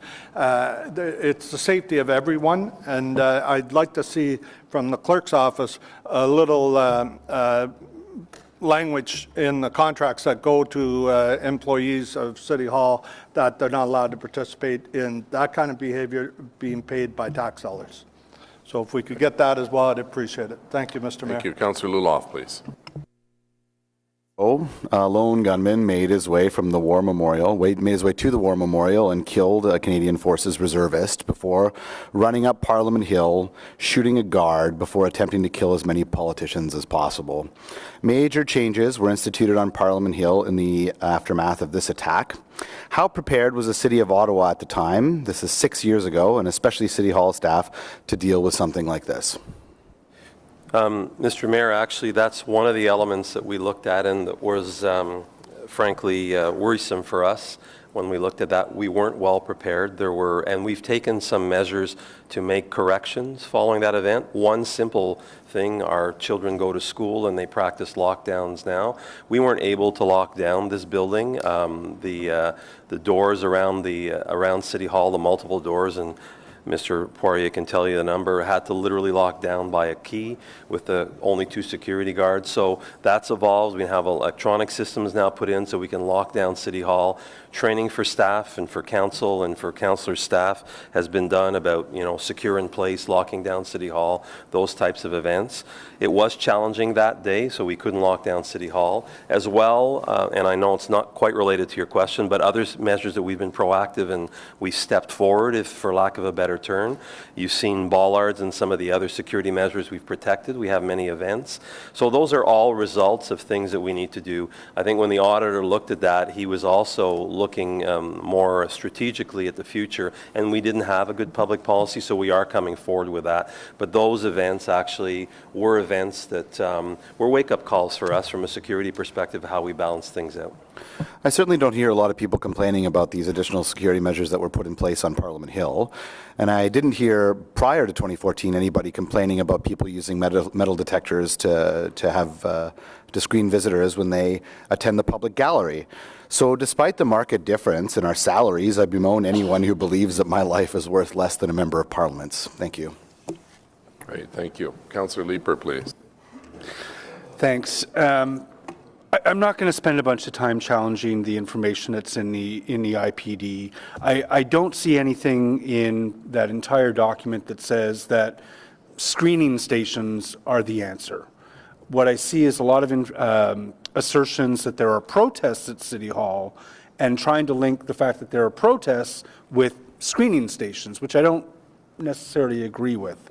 But what I want to hear from staff is that you have some understanding of what those of us who are opposed to these additional measures are concerned about. Because I'm worried that we're talking at cross purposes. When I do accept the need for a safe workplace. I've heard Councillor Harder speak a few times over the years about the vulnerability of councillors in this chamber. But I believe that the new measures that have been put in place are neither effective towards keeping us safe, nor warranted, and in fact, they keep people away from City Hall. What does staff understand, those of us who are opposed to these measures, to mean when we talk about people staying away from City Hall? Do you accept that that is an issue? And if you do, what is that issue? Mayor, again, staff are here to serve you as elected officials and the public policies you wish to put in place. We have been proactive as a result of events to try to balance that off. We know this has to be a democracy in an open space. So directly to your question, I would comment a little bit. We use the concept of crime prevention through environmental design, and it's an internationally known concept. The Australians are really good at it. So having gates that people know they're going to get screened. Day one, we had 6 knives, including a significant size hunting knife. We haven't seen that since that's happened. So one could conclude that the cause and effect of that is if people know they're going to be screened, they won't be bringing in weapons. So that's the first thing. So one would suggest that this is. That said, part of our broad report, all that information will be for you for the proper public debate, and we respect that there can be different opinions, and it's up to you. When we did our benchmarking analysis of other communities, they've completely closed down their entire City Hall. You can't enter the building itself without going through screening in some jurisdictions. We haven't done that. We just did this proactive and stepped forward for just this chambers. The rest of City Hall is open. We control city staff. You can't get into city staff offices without being screened in, and you can't get to council or to the mayor's area without council or other offices or the mayor's area without being screened in. So we have a temporary balance, we feel. So directly to your question, absolutely. We understand this is a broad debate that you have to have, and you will direct us into what you feel at the end is appropriate. The measures we've put in now, whether it's the bollards as a result of world events and vehicle-borne attacks, whether it's post Nathan Cirillo being able to lock down this building like any other building, or now the security measures for this council, we found were justified based on the threats that we had and our responsibility to ensure safety of everyone in this building. But the more broad debate will come, and unfortunately it didn't come last year when it was supposed to, so there is a bit of a delay, and we admit, staff mentioned that perhaps that communication should have been done so you would have known, and this would have been less acrimonious perhaps. And thank you for the answers to that. But I still want to make sure, or I want to ask you, when Councillor McKenney or Councillor Menard or myself say that the measures that we've put in place are keeping people away from participating in the democratic discussion, do you agree with us, and do you have a sense for why we're saying that? Mayor, the data that we have in front of us as staff don't support that conclusion. Just because that's said, that doesn't mean that it doesn't exist. Other councillors, some of the councillors have told us they're hearing, through people that exists. We've had two very distinct cases. In both those cases, we've worked with those individuals to allow access here.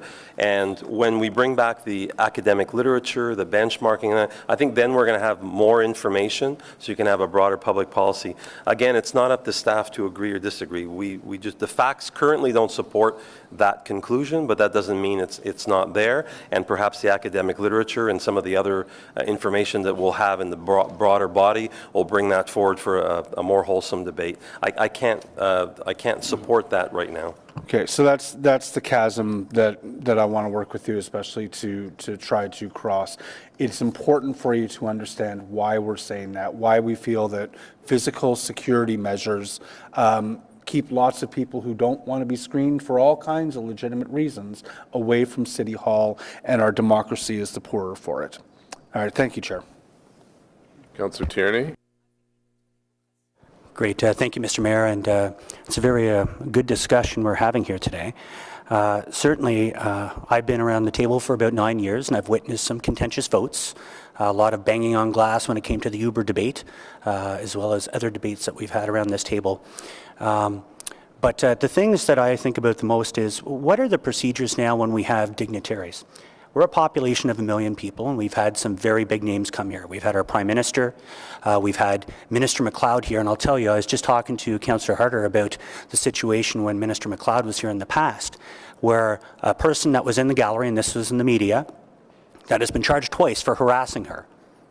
How do we best protect very important people, very important elected officials or dignitaries that come to this council chamber, and does this add an extra level to that?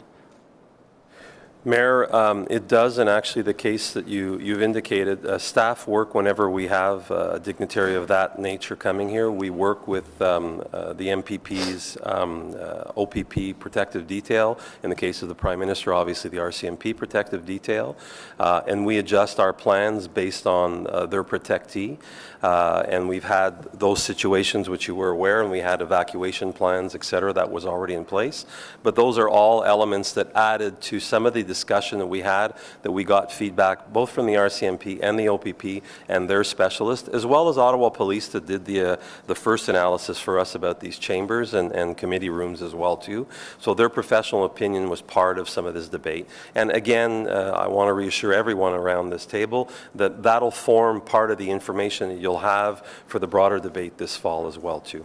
And it's funny you mentioned that about the procedures in the event that something would happen. I remember that meeting very clearly where we were educated as councillors around the table, okay, this side of the table, you're going to go in that back room if there's an incident, and this side of the table, you're going in there and there'll be 2 cops waiting to protect you guys if something happens. I prefer to have the extra level of security at that door. The other thing, I just want to thank you because please don't be offended by the discussions here today. We all really truly appreciate the work you and your security team do. I've watched over many years where we've had death threats against councillors, where you've added on extra features and you test the buttons underneath any of our desks to make sure that they work to ensure that staff as well as elected officials are protected. And I don't hear anyone advocating to take those out and open up our doors there. So I think we're certainly moving in the right direction. I want to thank you for that. Great. Anyone else before we go to a second round? Councillor El-Shantiri. I know my colleague to my right, Councillor Lulaf, took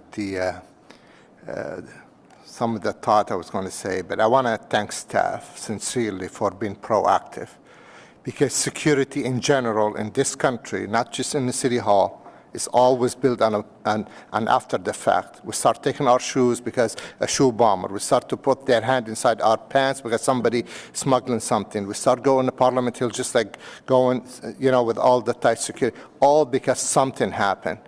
I'm proud of you of doing something before something really happened. And if that's very hard for others to understand, it's too bad. When it comes to operational security, safety is your job, not to tell all the detail before you do something on a proactive side. So thank you for doing this, and I'm not looking for a report to the committee to come forward to learn more about it, because I'm satisfied with the decision you made. Thank you, Councillor. Anyone else on first round? Councillor Menard. Thanks very much. Councillor Kavanagh, you already said something?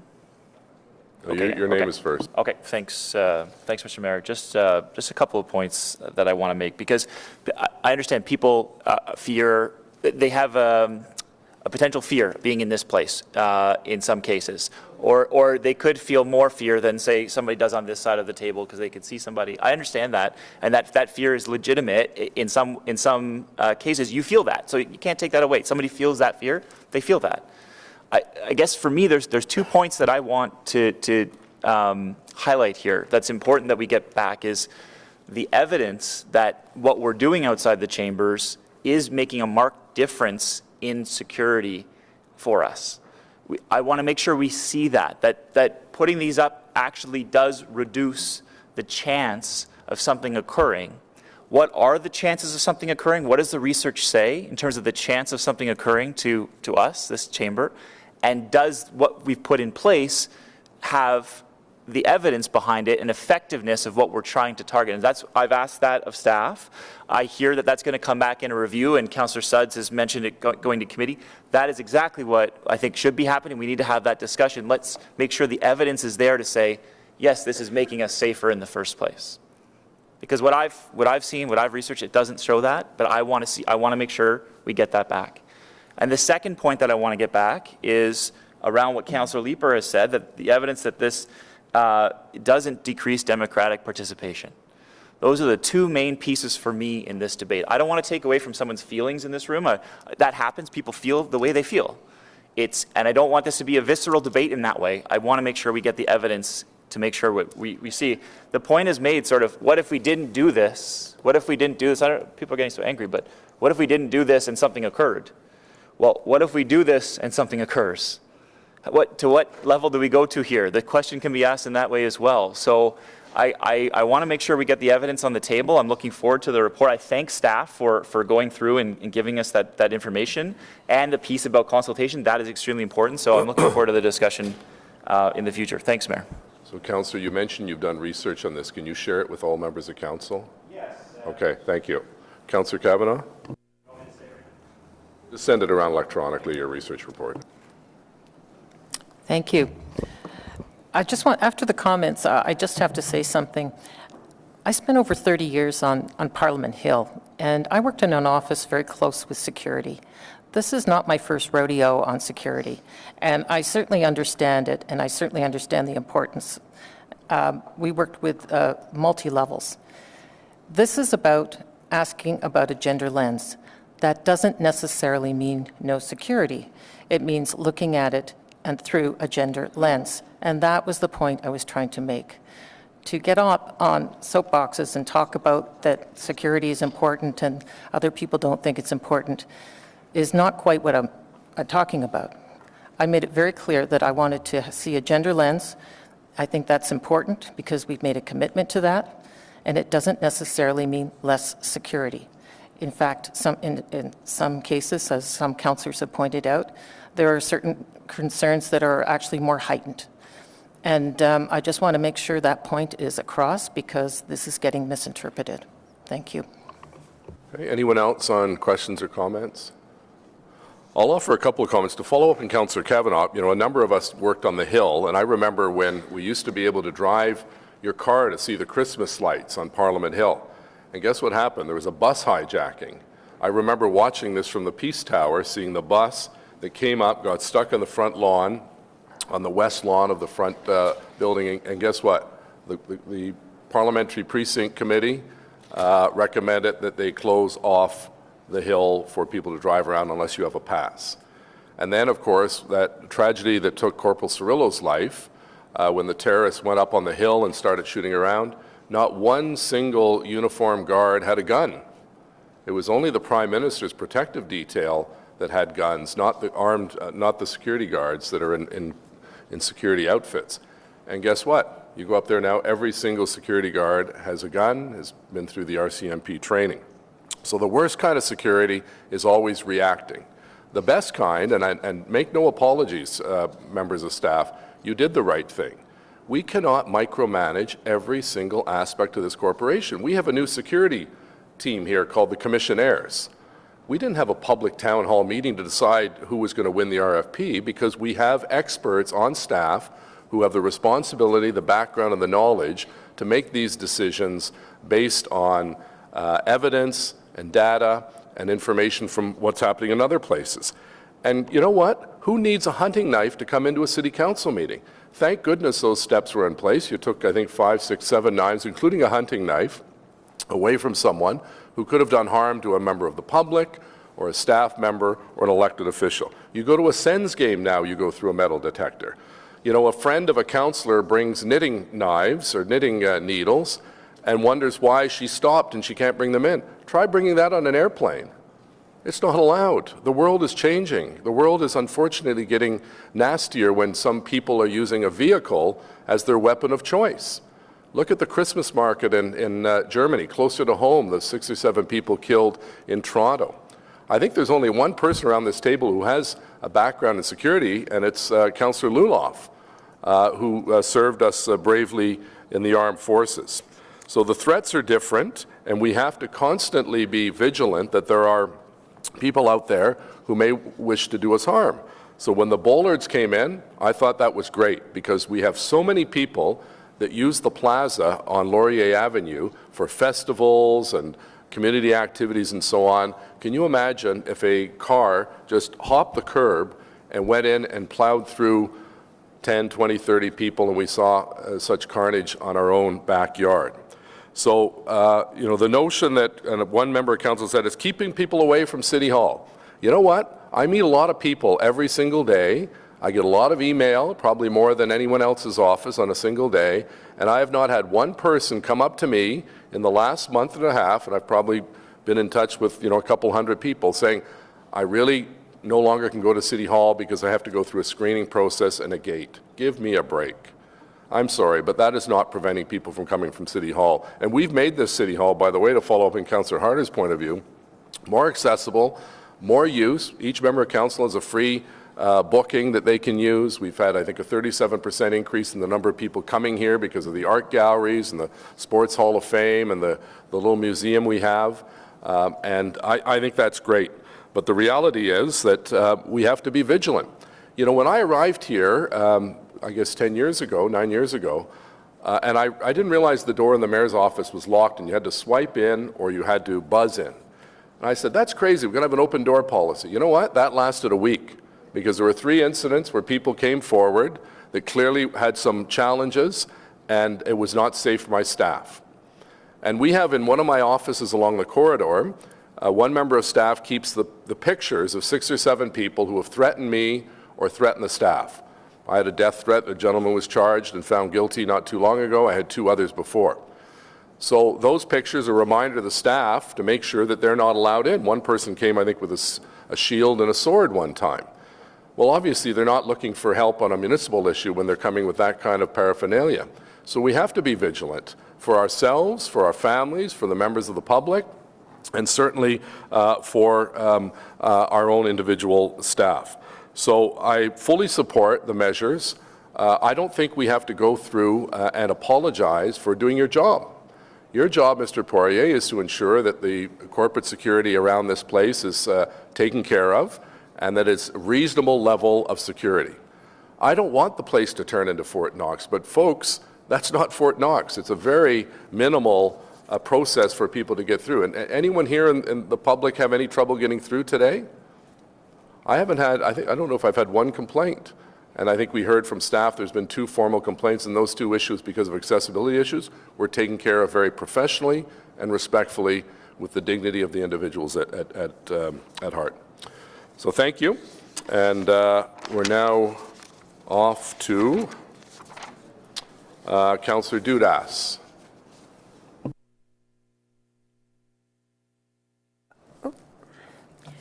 So I have a motion to resolve in camera that in accordance with Procedure Bylaw 2019-8, the Finance and Economic Development Committee resolve in camera pursuant to subsections 13(1)D, Labour Relations and Employee Negotiations, and 13(1)F, the receiving of advice that is subject to solicitor-client privilege, including communications necessary for that purpose.